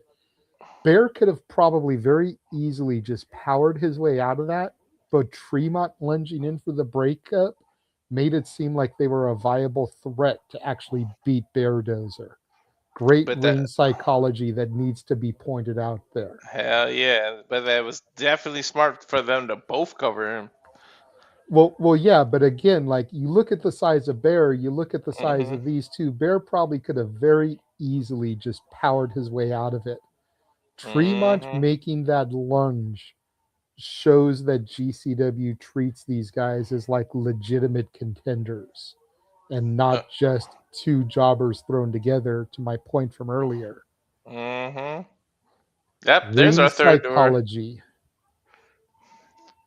something that's lacking a lot in modern professional wrestling. All levels. I'm not Mhm. singling any company out. All levels. Ring psychology. And leave it to a hardcore deathmatch company like Game Changer Wrestling to actually show some here. Right. Nice use of that door right to the head of Tremont. Look at the hole his head left in there. That's crazy. Bane and Matthews now going off after Bear Bronson, trying to double team him, but the big bear just beating the hell out of their backs. Fucking bear clawing them. But Mm-mm-mm. straps coming down. Bear means business now. That's the universal sign. Word on the street is that's the Nomi's favorite move when Bear removes his straps. But I Mhm. digress.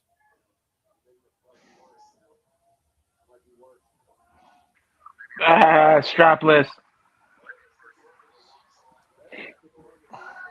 Bear's gonna chuck one of these motherfuckers. They keep saving each other. Yep. Step up Inseguri, rocks the big bear. And now Bannon Matthews has Bronson up. Double team Death Valley driver puts Bear through the door. Ooh. This fucker just hulked up. Hell yeah, he did. Super kicks. Have Bear reeling. Defiant The to the super very end. kick party here. Dude, they might have him right here. 100 of you guys watching us now. Shout out. Woo.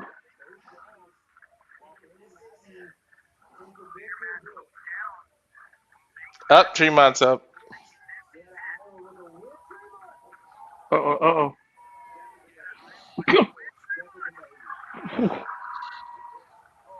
Motherfucker just picked up the door. Yeah, you know what they say, when one door closes. Another door opens. Bear with both Bane and Matthews on his shoulder. What are we going to do here? It Death looked Valley like he's driver. setting him up for Tremont to do something off the rope. Samoan drop.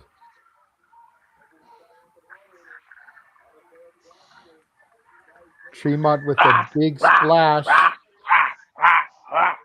Goes for the pinfall. There's one. There's two. There is three. Beardozer with the W over Bane and Matthews. And mercifully for Bane and Matthews, it's over. Hey, but again, that fight that they took to Beardozer shows that they need to be taken seriously. They damn sure were smart enough to isolate Bear.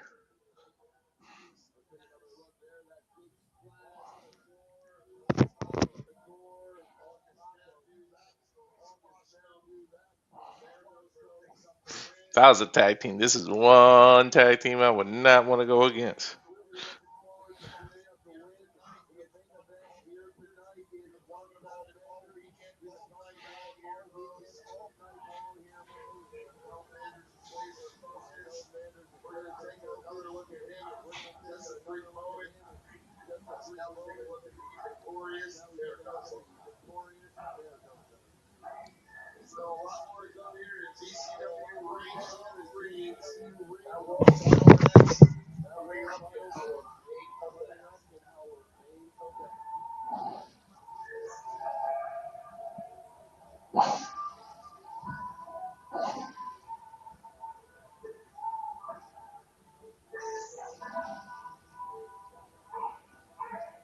One day we'll find you.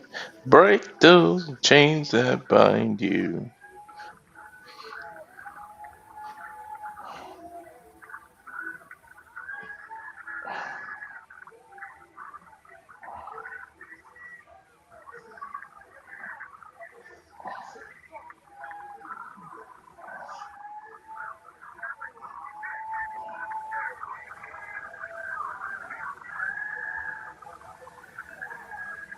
Mm.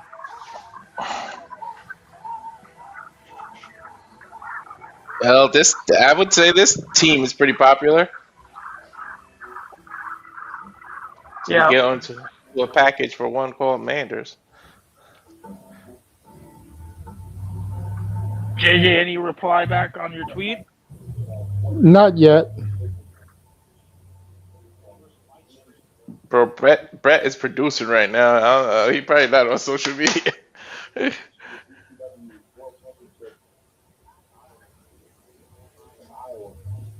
All right, the hometown man. Well, while we get this little video package, I am going to run our watch along trailer and run to the restroom real quick. So if it comes back and I'm not here, you guys just entertain the crowd for a moment. We will be right back. And now for a taste of things to come.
All the wrestling.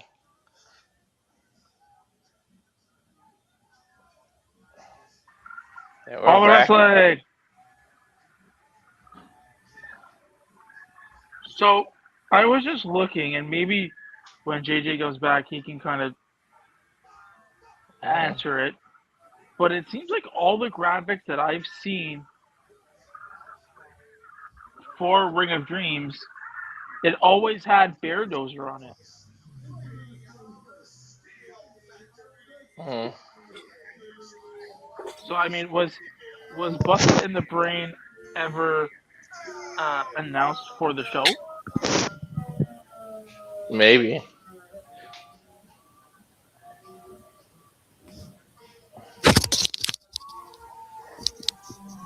Dun, dun, dun, dun, dun. Oh, he's missing it.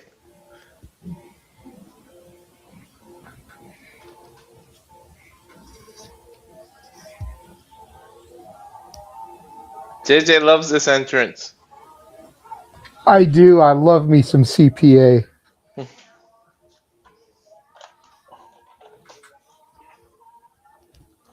I just with Walter being the pun guy, I feel like CPA really missed the mark with using "Man, I Feel Like a Woman." Iconic song, great Canadian. Love me some Shania. Don't get me wrong, but with his gimmick being a tax guy, a CPA, using the Beatles' tax man, Yeah. I think would be awesome too. And it's a great, iconic up-tempo rocker. Like, maybe if he turns heel, because it's all about celebrating the tax man and people hate taxes. Mm-hmm. So if he turns heel, maybe that would be a good heel theme to use. But if we can ever secure CPA for an interview, I'm going to ask him about that. Mm-hmm. Who's CPA taking on? I don't know. I missed it. Some guy that I don't know. His name was Sanders, I think they said.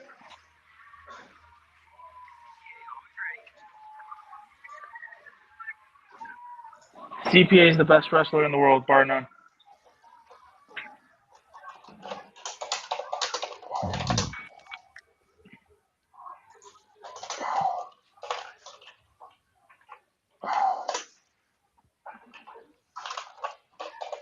I just think CPA is hilarious. Like, he's a good comedic wrestler. Mm-hmm. The shirt gimmick that he does is hilarious. The fact that he's got like 2 or 3 of them under the one. Well, here we go right now we're number 9 in the US trending. GCW Dreams has cracked the top 10. And the fact that the crowd responds to it the way they do with holy shit chants because he took a shirt off.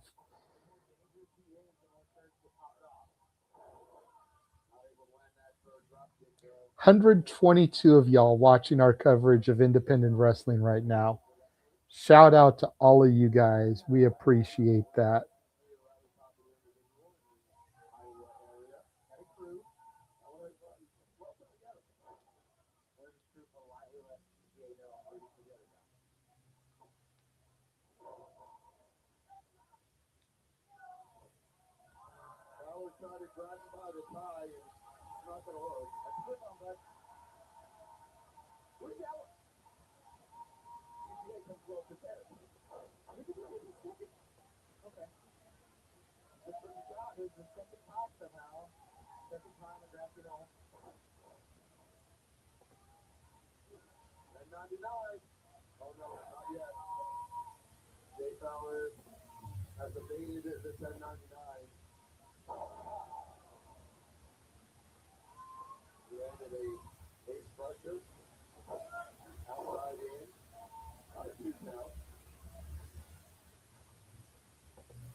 Hey, JJ. Yes, sir. Now, I have a question because all the graphics that I saw for this show, it all had Beardozer facing Bang & Matthews. So were they always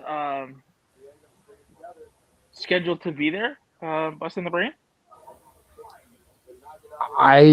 You might have seen a graphic that I didn't see, because the graphic that I have is Bustah in the Brain versus Beardozer. It's possible that there was a change made and I didn't know about it, but you can see here, that's the graphic I had.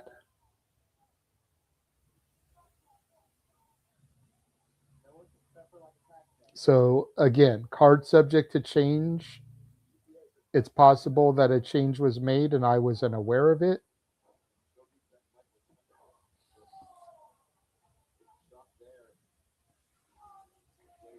You also have to remember, Nick, and I not trying to give some woe is me speech. I'm not trying to talk down. I'm not trying to embarrass, but keep in mind that I'm trying to run the studio while working a normal job. Yeah. While going to Comic-Con yesterday and getting our brand out there to people. Like, if things are being changed and I don't know about it, there's probably a good logistical reason why I don't know about it. Because when I'm available, I'm on social media a lot. Yeah. Like, I'm usually saving graphics as they're getting announced for whatever show that we may be covering. That way I've got archives ready to go. So if a change happens and your boy ain't aware, probably a good reason. 1099 connects from CPA to Jay Fowler. One of the most devastating moves in professional wrestling. Better than the 619. Don't at me. I don't want to hear it. 1099 is better. Yep. Drop kick off Yep. the top rope from CPA takes down Jay Fowler. And 1099. CPA is looking to rip off another one of his shirts. And we are down to the third shirt. Dude, how long does it take this dude to get dressed? Who cares? It's part of the gimmick, and we all love it. Longer than it takes to fill out a 1099 form when you do your taxes, I guess. Dude, I know he's been picked up by WWE, but give me CPA versus fucking Danhausen. Mm-hmm. Like, I would die watching that shit. Have Danhausen curse him and he can't rip his shirt off because he's cursed. Mm-hmm. That would be such gold. Right. You know, he's here, he's trying to undo his shirt, and then the curse comes and he goes and he can't rip it because he's been cursed. Like, the comedy there would be so good. I would love it if he went heel and like really leaned into his tax gimmick, and then IRS came out with him and just took his shirt off and like gave it to him, like passed on the gimmick type thing. Right, my pretender. Yeah. Death Valley Driver from CPA hooks the leg. There's two. CPA with the victory over Jay Fowler. Guys, did you know that 1099 has probably gotten more wins than the Blue Thunderbomb? This is accurate.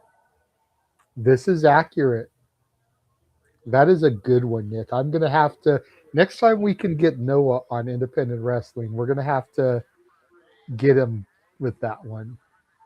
The 1099 is a more effective maneuver than the Blue Thunder Bomb is.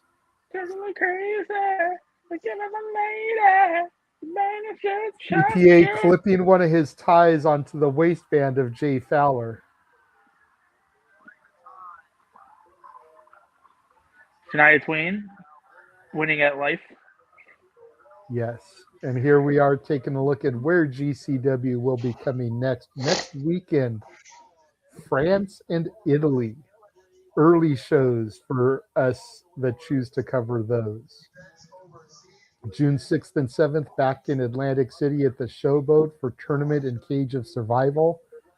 June 13th at the Mecca in Jersey for Jersey Championship Wrestling.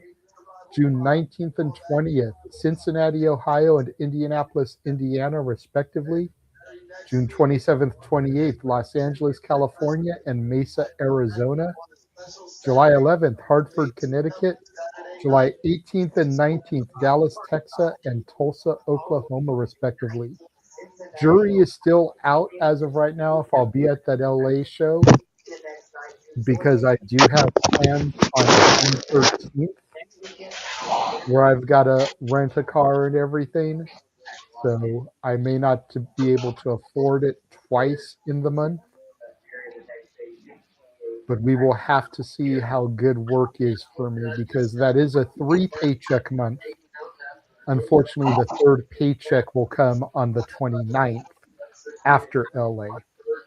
And because of the deal I made with my landlady, my rent is due on the day I moved in every month instead of the 1st. So that would be the 21st that my rent is due. So it's a matter of, do I have enough money after the 21st to go to the show on the 27th? So we will have to see if we are there for that one or not.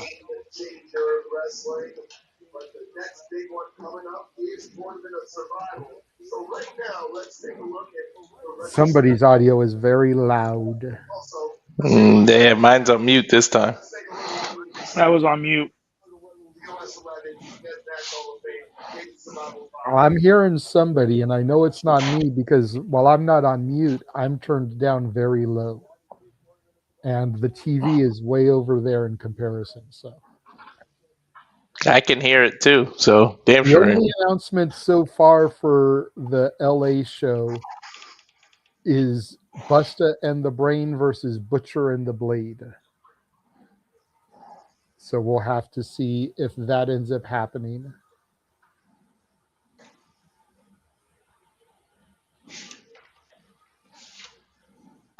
Is this Slade? Oh no, Cyclops. Oh, Ciclope. Cyclope. Ciclope. Come on now. You're Hispanic. You know Lucha. I know. That's You why should I be able caught to say it myself. right. Alex Colon won the 2020 and the 2019 only TOS back-to-back winner. 3-time winner. Back-to-back-to-back.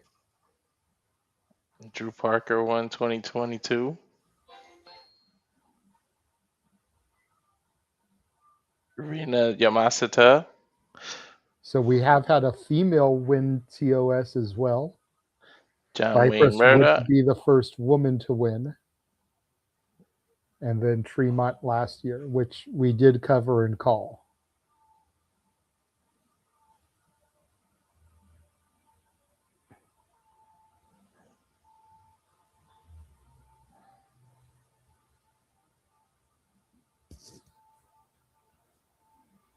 We've got a hell of a field, dude. Like, Jonathan Gresham is in this tournament. And Jonathan Gresham is a hell of a tournament wrestler, but I don't see him as a deathmatch wrestler. So it'll be interesting to see how he does in a deathmatch tournament.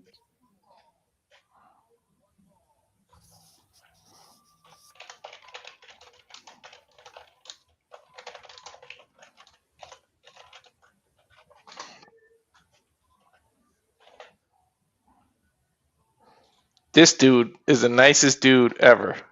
Oh, Tommy Shire?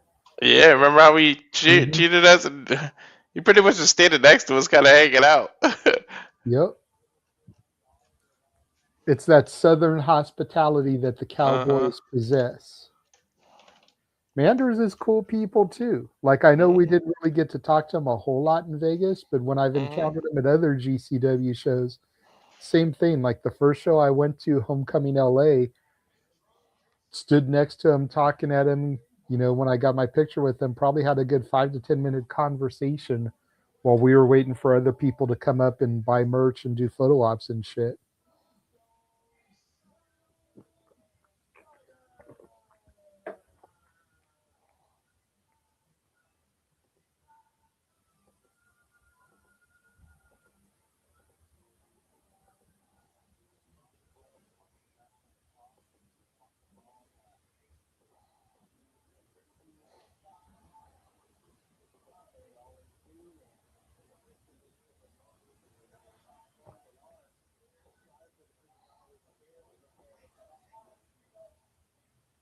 CPA just reposted my tweet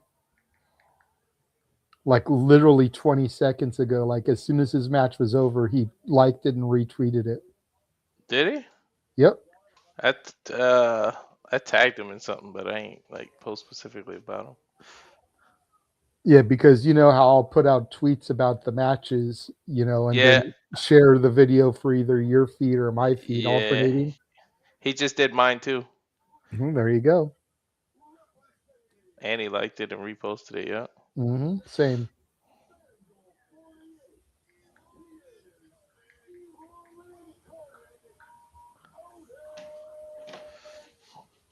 I guess it's somebody got cleared. He's been wrestling all weekend. I said that. I know. You pretty much saw what he did at the event we called. I mean, he could have wrestled that match, but they did that. Yeah,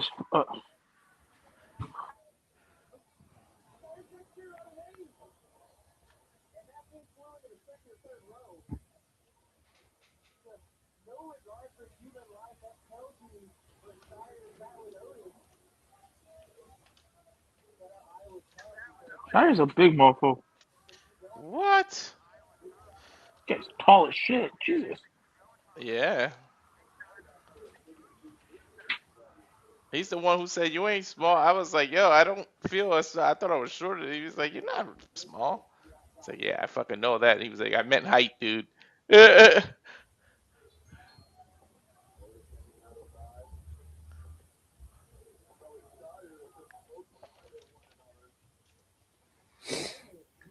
Otis is another one. Cool as hell. Oh yeah. Chopped it up with us multiple times, bumped into him playing slot machines after freaking the Juggalo show. Oh yeah, he said his brother had all his luck. And we were asking him, like, man, you ready for tomorrow night? Ready for that cage match against Tremont? And talked to him for like 5 or 10 minutes while he's playing slot machines, Mhm.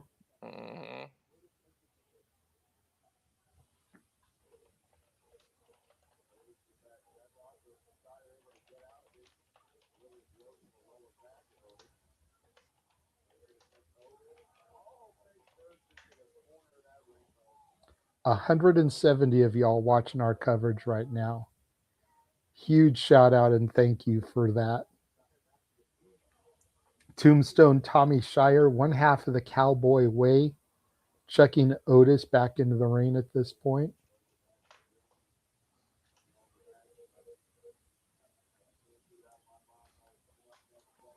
Nice running, spinning elbow drop from Cogar there. Still need to get me some Otis and Napier merch. Now Yep. trending number 6 in the US is GCW Dreams. You love to see it. I've got me Vandal merch. I've got me Atticus merch. I need to get me something for Otis and something for Napier. That way I'm representing all 3 men individually and collectively. I should be getting my internet exclusive Vegas shirt in the mail the next couple of days. Got an email the other day saying it was shipped, the slot machine one. Yeah.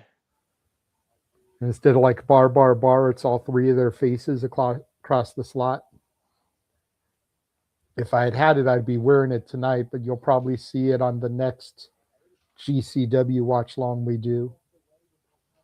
Which, let me just go ahead and say, I know we're supposed to be doing live in Milan next Sunday, which I believe begins at 11 a.m. Pacific, 2 p.m. Eastern. But with our collaboration that day with the Hitting the Turnbuckles podcast, we may have to do it a delayed watch long once we're done with that podcast. Mhm. And just do it via tape delay, which sucks because we won't be able to do it live. It'll be a few hours removed, but we've already obligated to do that collaboration, and that's important in getting our brand out there to a whole new audience. So we will be still doing live in Milan.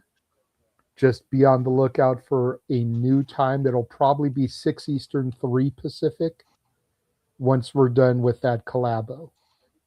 It just won't be live. Live in Milan will not be live. Well, and the other thing is that's the same day as Double or Nothing. So trying to squeeze it in there with Double or Nothing going on, like, thankfully we've got enough people where I know Noah will have somebody on Double or Nothing while we do the GCW, and then we can like join Double or Nothing already in broadcast. You know what I mean? So nice overhead belly to belly from Otis there. Hooks the leg, gets 2.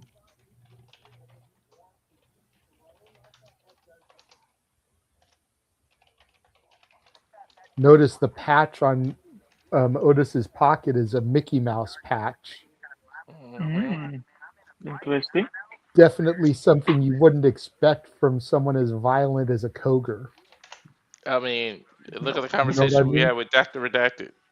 Well, but that's different. Like, you kind of know Dr. Redacted is a dork if you meet him because you can see all his tattoos.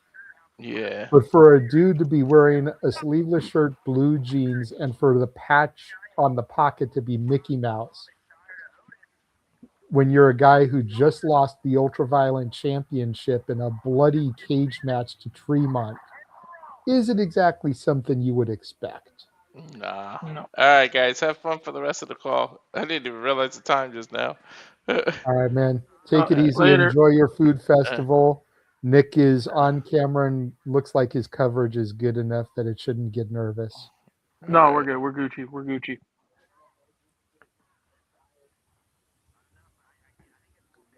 Oh shit. Okay, hold on. Oh, because he left the stream, his audio got messed up, so now he's got to refresh, come back in. At least this is something we know about Nick and we've discovered with the past. But as soon as he comes back from that, everything should be good.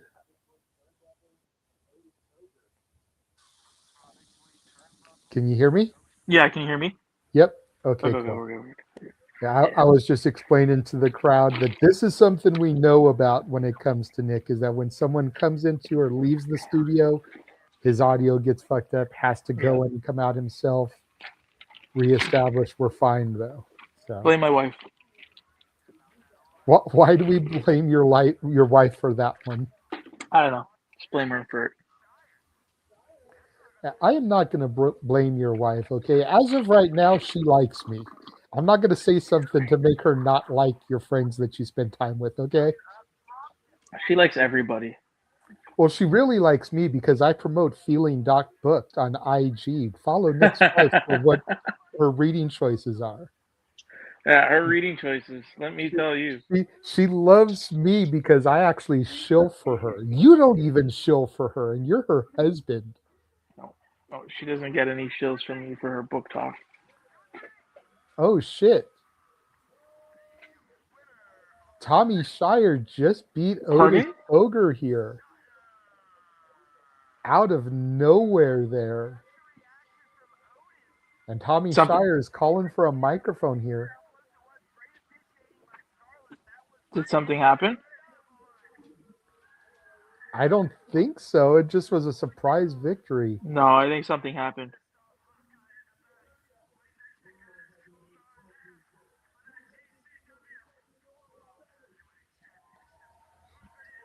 Tommy Shire saying that's 1 down, 1 to go. Who's ready to see a new world champion in the one called Manders?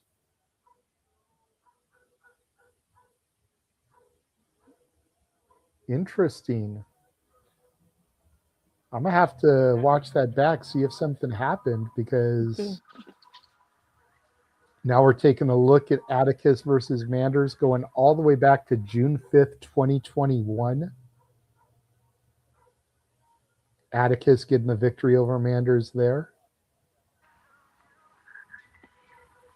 January 17th, 2026.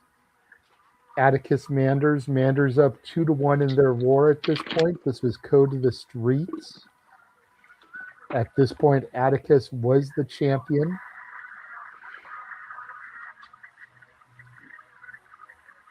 Atticus gets the dub here to retain the title, thanks to shady interference from Effie.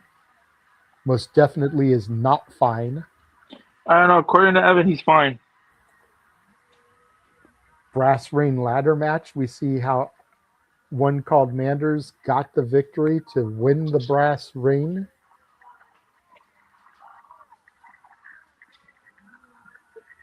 What?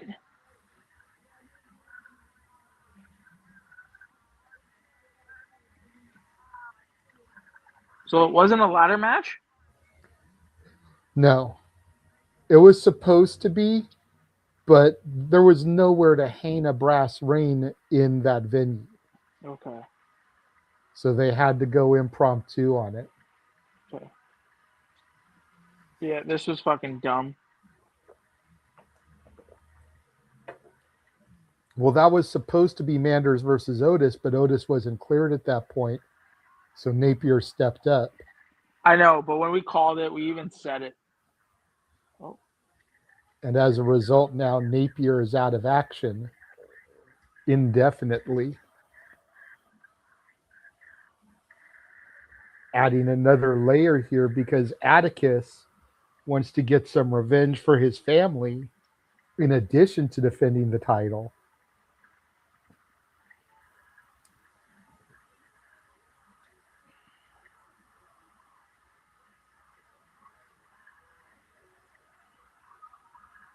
Great video package. Great video package. Dude, the people at GCW are on another level, especially as far as the indies go. I've said it time and time again. The video packages they put together, the promos Atticus puts together, could be seen on a Monday, Wednesday, or Friday. They are that good.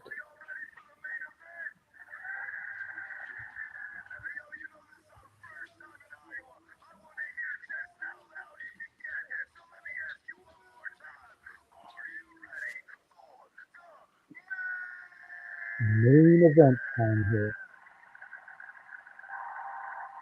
It's time for main event.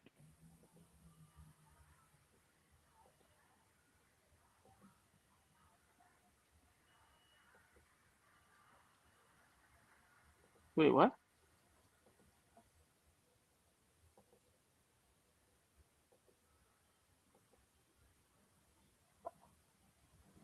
Looks like a neutron for Atticus.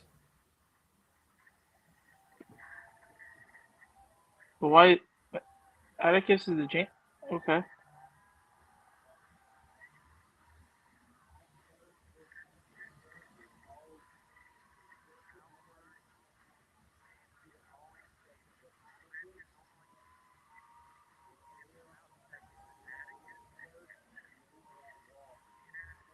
Interesting mask there.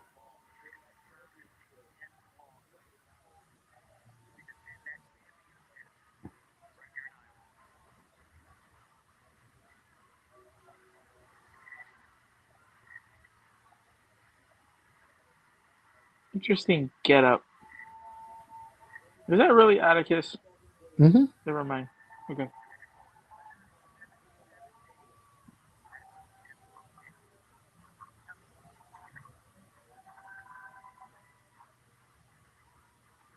Atticus is great when it comes to psychology. And I'm not just talking about in ring, but like the mind games, his promos, his outfits, everything is subtle and with purpose. Mm-hmm. Like, dude's got a QR code on the back of his jumper. I bet you if you scanned that QR code, it would take you to like the Vandal 48 merch store, to the Atticus Cogar merch store. Because he's just that smart about shit.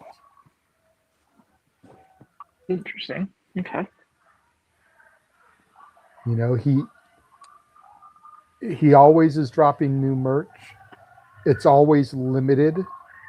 You know, you've only got X amount of time to purchase it before it gets pulled from his website, because supply and demand is a thing. Yeah. And he understands that.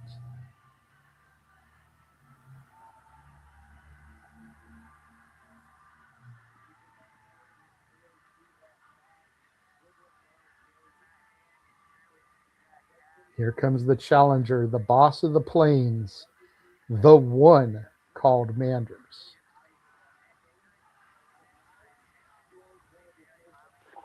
Wonder how he's gonna wrestle in that cast. Carefully. Yep.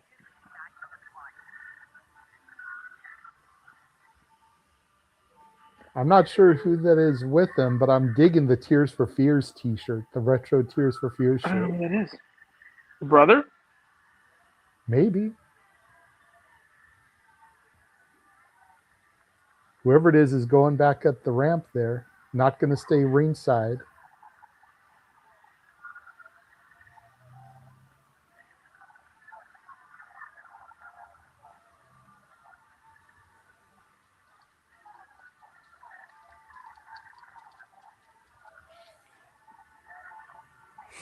Definitely a lot of support here at the ringside area for the one called Manders.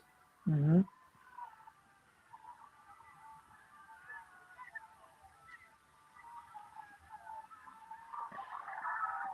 Go ahead and put out my tweet now while I can. Yep, we got Manders walking into the ring now. We got to wonder how is he with that cast, right? He put out that tweet earlier, like I said at the beginning of the show. He was in the ER all night last night. The doctors advised him you can't go. People were telling him you can't go, but he said, "Fuck you guys." So we'll see how this works out. You got to know though that cast must be getting ripped off in this match.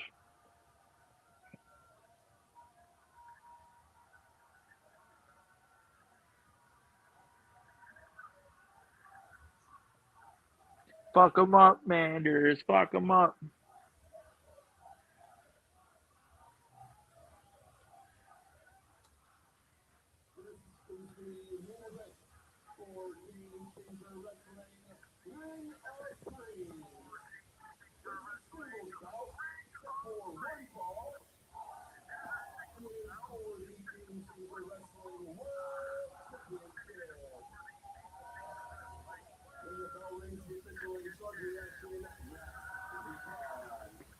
Max Recon is his name.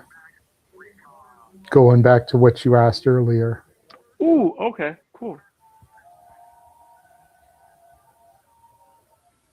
We're just a couple of viewers away from 200. We just hit 200 viewers. Come on, people. Tell your friends. Here, how about this? How about this? Do it for the cute puppy. Do it for the cute puppy. Do it for the cute puppy. Do it. Right, Nika?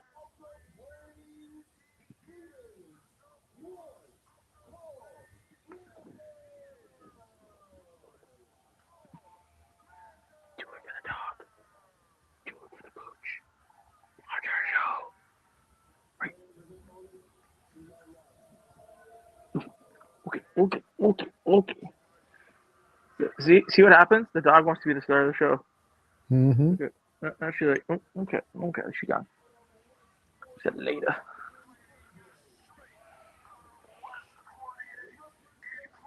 Listen, there's only 4 things out of Ohio 4 good things that came out of Ohio. Noah Foster. And Vandal 48. And the Rock and Roll Hall of Fame. Got to give props to the Rock. Look, I'm going to say there's more than 4 things because Bone Thugs and Harmony. There's 5 right there because I love me some Bone Thugs. You may not be a hip-hop guy. I grew up on Bone. Okay? So that's 10 right there for me. Noah Foster, Vandal 48, Rock and Roll Hall of Fame, and Bone Thugs. So that right there is 10. But then you've also got to factor in Rick Wild Thane Vaughn, Jake Taylor, Roger Dorn, Willie Mays Hayes. Like, come on. Pedro Serrano? Dude, come on. Give a little something here. If you're old enough to understand the jokes, then you're welcome in the room. And if you don't understand those last names that I just listed, I don't know what to tell you, but do your homework, bro. Google it. Safed is saying Alexa Bliss. I didn't realize she was from Ohio. Okay, I'll give some for Alexa Bliss.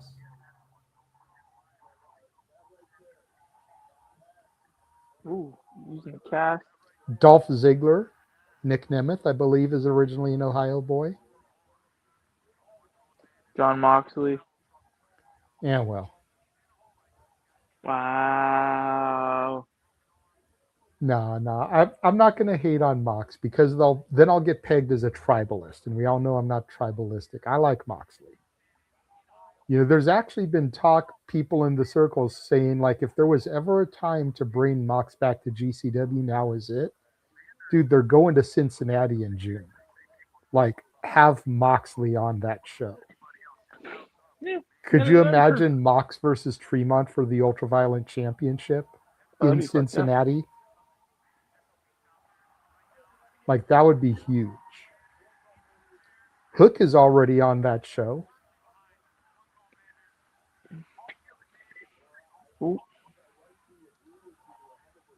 Manders shaking his hand there.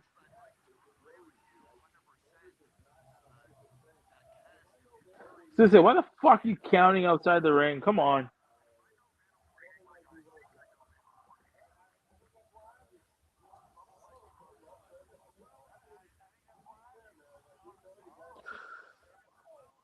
No, don't do it. Uh-oh. Ooh.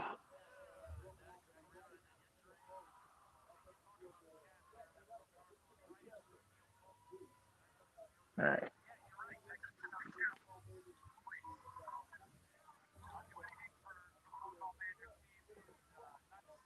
Who's that on commentary? Hmm? Who's on commentary? I know Emil is. I'm not sure who else is.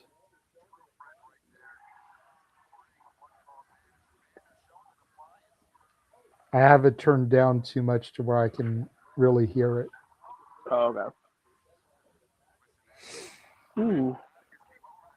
Because I think the guy who came out with Manders is on commentary. Oh, okay. Pin attempt there by Cogar. Manders kicks out at 2.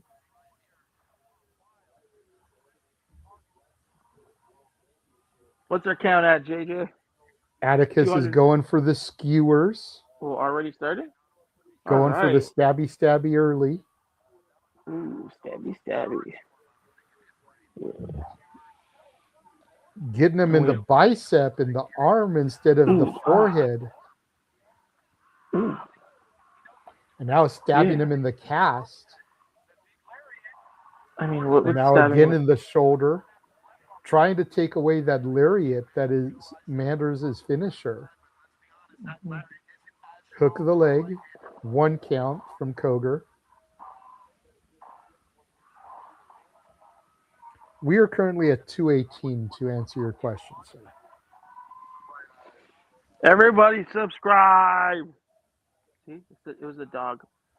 Dog got us views. Nika, you got us the views. Atticus with more skewers now. Fuck it, Again, why not? stabbing right in the pad. Ooh, removing the pad of Manders right above where his cast is. And getting the skewers sticking into the flesh there. Ooh. That sucks. Turning Manders' arm into a porcupine and then just stomping it. The skewers falling out. You can see the blood begin to pour there from Manders' arm.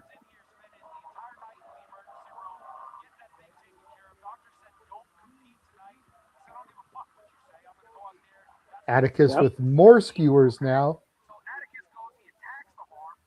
And stabbing him into the side of his cheek and his mouth. Trying to get him to protrude through the mouth and out the cheek is Cogar. And now stabbing his shoulder again. And then a kick just sends Manders to the floor. Atticus dominant now at this point in the show. As the fans read him the riot act. And Cogar pulling an Okada. Looked like he was going to go for more skewers and pulled out the middle finger instead. What a heel. Super kick to the face of Manders, rocking him as Manders tried to get back to a vertical base.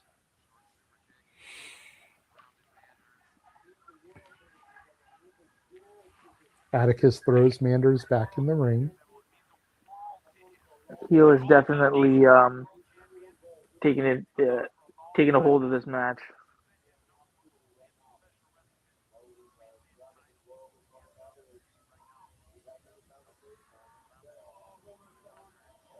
Ooh, nice submission here by Atticus. Legs grapevine around the chest, arm hooked, and stabbing with some more skewers.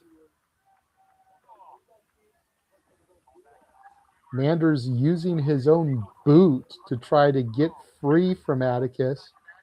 Not sure how smart that is, though, exposing his feet. Atticus trying to stab Manders in the head.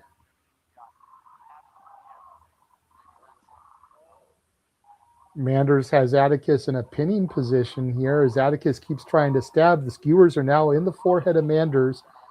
Manders sit out powerbomb onto Cogar. The skewer's Jesus. still stuck into his forehead. Blood oozing.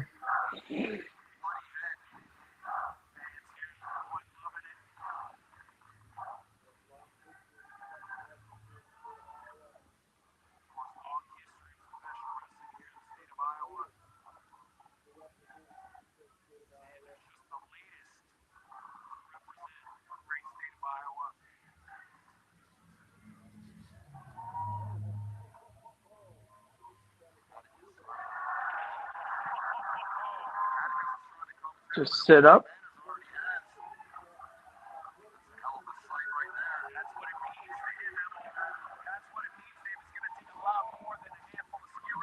Yeah. Yep. Manders is focused right now.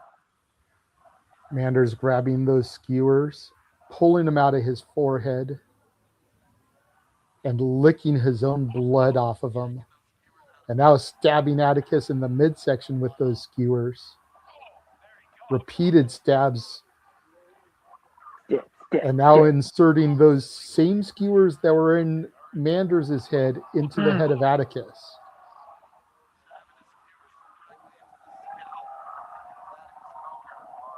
Atticus selling the hell out of it too. Look at his facials.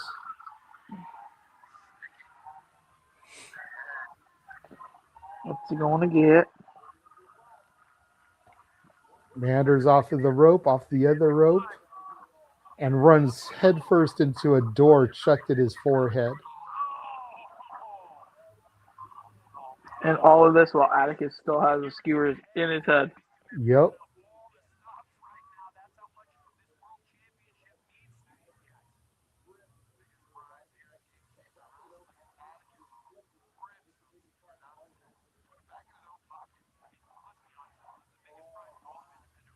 Ooh. Ooh, look at that cut. Oh, fuck you.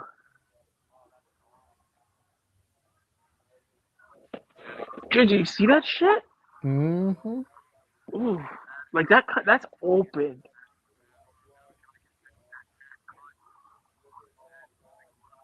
Manders a bloody mess here right now. Atticus with a door. Oh, that's fucked up, man. Atticus with blood flowing down his face over his eye. Manders blood coming out of the top of his forehead. Atticus is almost looks more like war paint than anything. You know, the way that it's covering just that little bit of circumference. Whereas Manders, you can see it just ripping out of his head. Manders scoops Atticus up, charges him through the door, just chucks him.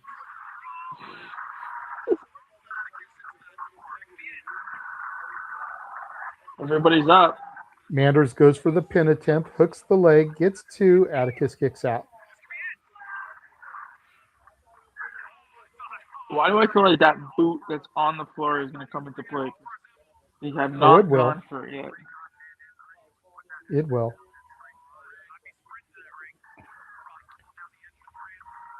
I don't even know if Atticus has noticed it yet, because once he does, he's going to go for Manders' bare foot. He'll peel that sock off and start stomping on it.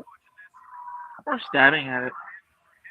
240 viewers right now. Shout out to all of you guys. Make sure you stay tuned at the end of this for us to shill where you can find and follow us. Oh, Manders is putting the boot back on. Okay. Not allowing him to be vulnerable for much longer. Manders picks Atticus up. Nice scoop slam to Cogar.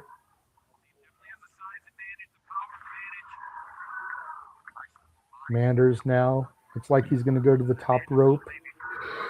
Irish maneuver. Possibly a moonsault here. Gets his bearings. Moonsault connects. hooks the leg. There's 2. Cogar kicks out. He like barely hit that.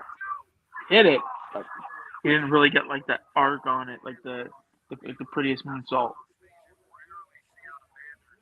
Manders rubbing his fist into the blood on the mat. Don't do. Oh, okay. I was gonna say, please don't lick it.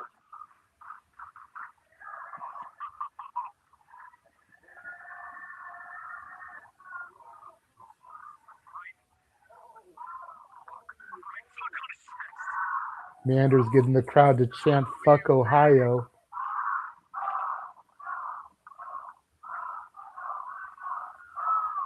Sorry, Noah. Fuck Ohio.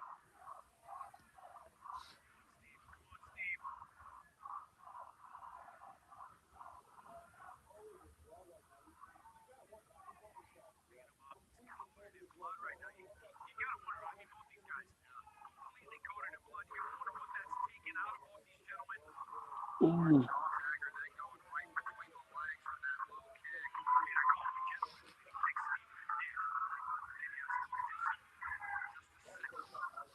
Yeah, he's got to be like a family, either a family friend or a lifelong friend, because he keeps calling Manders Steve.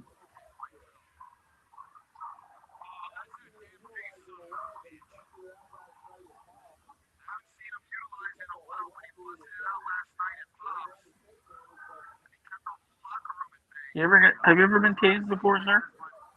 No, I have not, and I would like to keep it that way.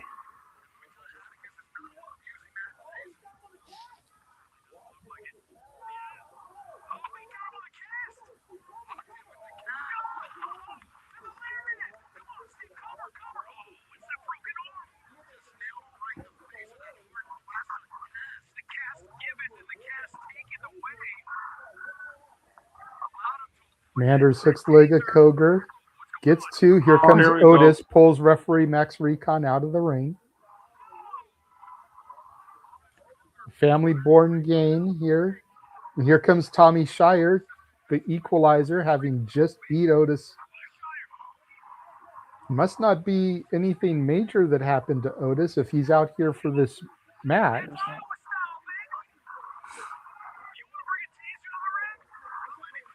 Is that a cattle prod? Yeah. Manders charges in with the prod. Atticus out of the way. Shotgun drop kick to Manders.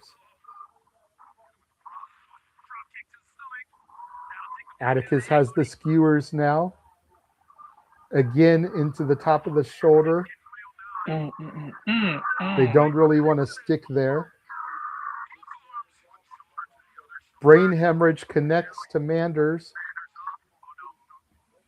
But Manders is too close to the rope. There's 2. Foot on the rope. Referee counted 3, but the foot is on the rope. They're going to restart the match. Referee is giving the title to Atticus, and the fans are telling the ref, look, his foot is on the rope. MLJ making the official announcement.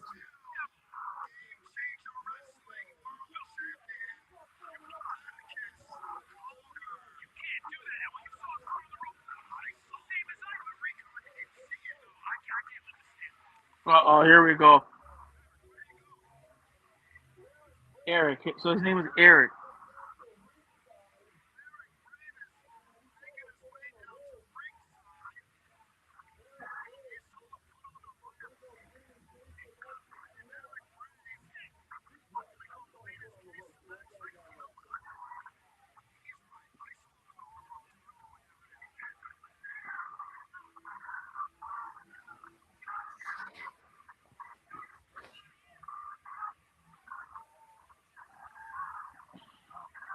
A lot of chaos and confusion going on. Atticus looks like he's about to leave. Emil getting involved now.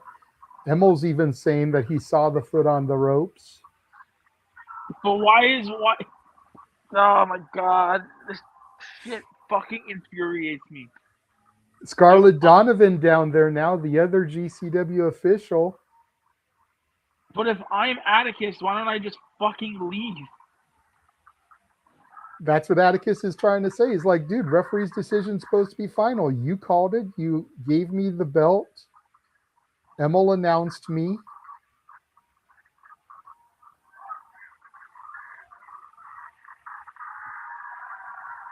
Looks like referee Max Recon is restarting the matchup.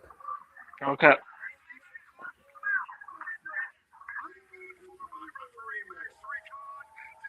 Max Recon is called for the bell.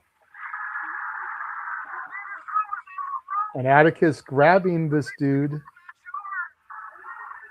who uses the cattle prod onto Atticus.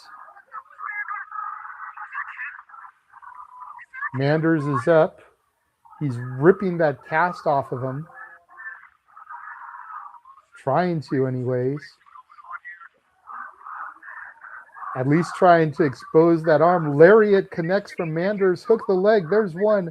There's two. Cogar kicks out. If it was going to happen, that was going to be it right there.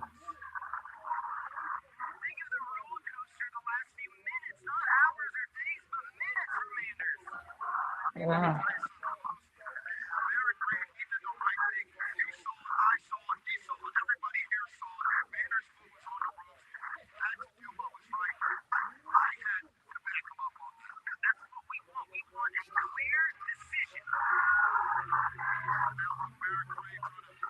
Eric Brave or Merrick Brave?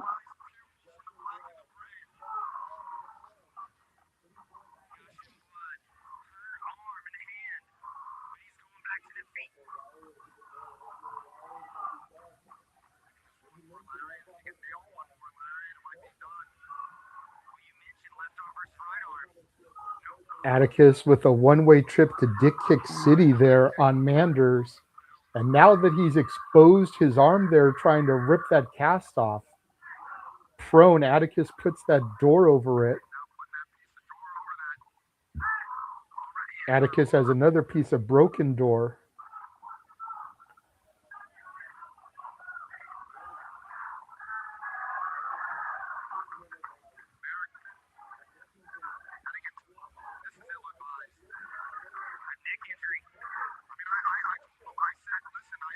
Super kick from this other guy to the door into the face of Cogar. Merrick Brave. And door to the midsection.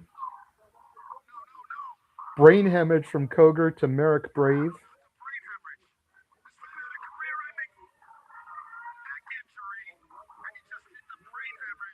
Manders struggling to get back up here at this point.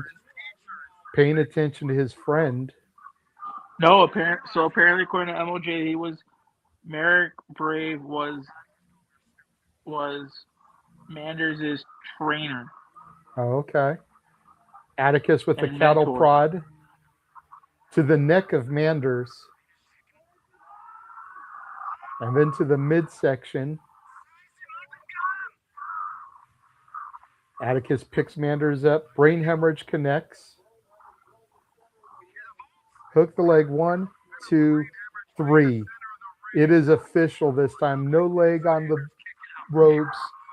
Center of the ring pinfall attempt.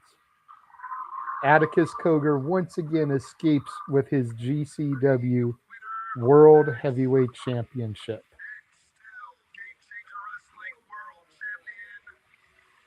I mean, now you got to ask the question: what is it going to take? Who can stop Atticus Cogar? Right? Atticus Cogar sitting crisscross applesauce on the entrance ramp.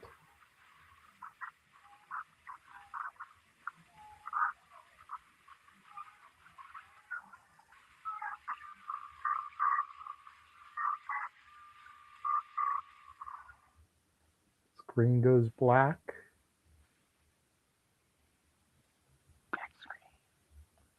I'm just holding on for a second because I didn't see the GCW logo in the lower third. Like, is this I the did. end I of saw the it. show? Oh, okay. Yeah. I was going to say, Yeah. is this the end of the show? Is something happening? Like, I mean, if you want to wait a little bit, I could have sworn I saw it at the lower.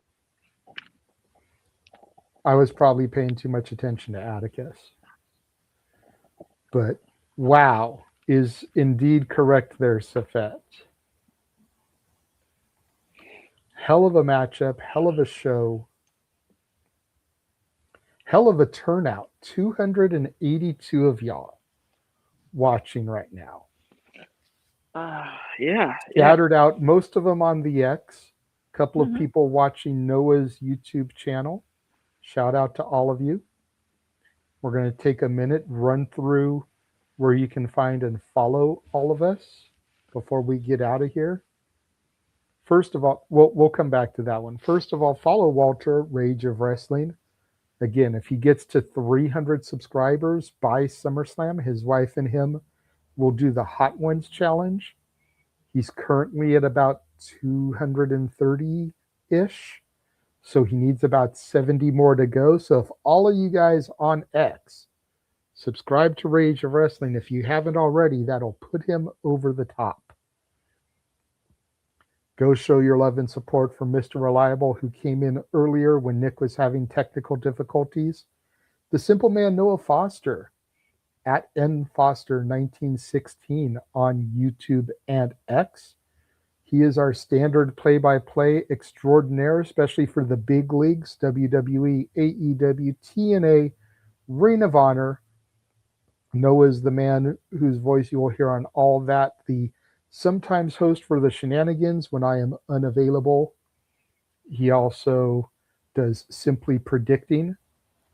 Follow me on the Casa D18 Studios brand at Casa D18 Studios on YouTube, Casa D18 Studio, no S at the end on X. Subscribe to our Canadian friend Ash at Batty for Wrestling on YouTube. Subscribe to Rangers of Wrestling on YouTube and follow Datilla at PC Powerbomb on the X. Trying to build that up, just started that, a new endeavor from the folks at Rangers of Wrestling. You can find Nick at Nick B. Leaf 12 on X. And make sure you tune in this coming Thursday as we will be interviewing Jack Cartwheel, WWE ID and Evolve talent. Don't want to miss out on that. Once again, want to thank all 290 plus of y'all that are tuned in watching us this evening for independent professional wrestling. We greatly appreciate it. And until next time, have a good evening.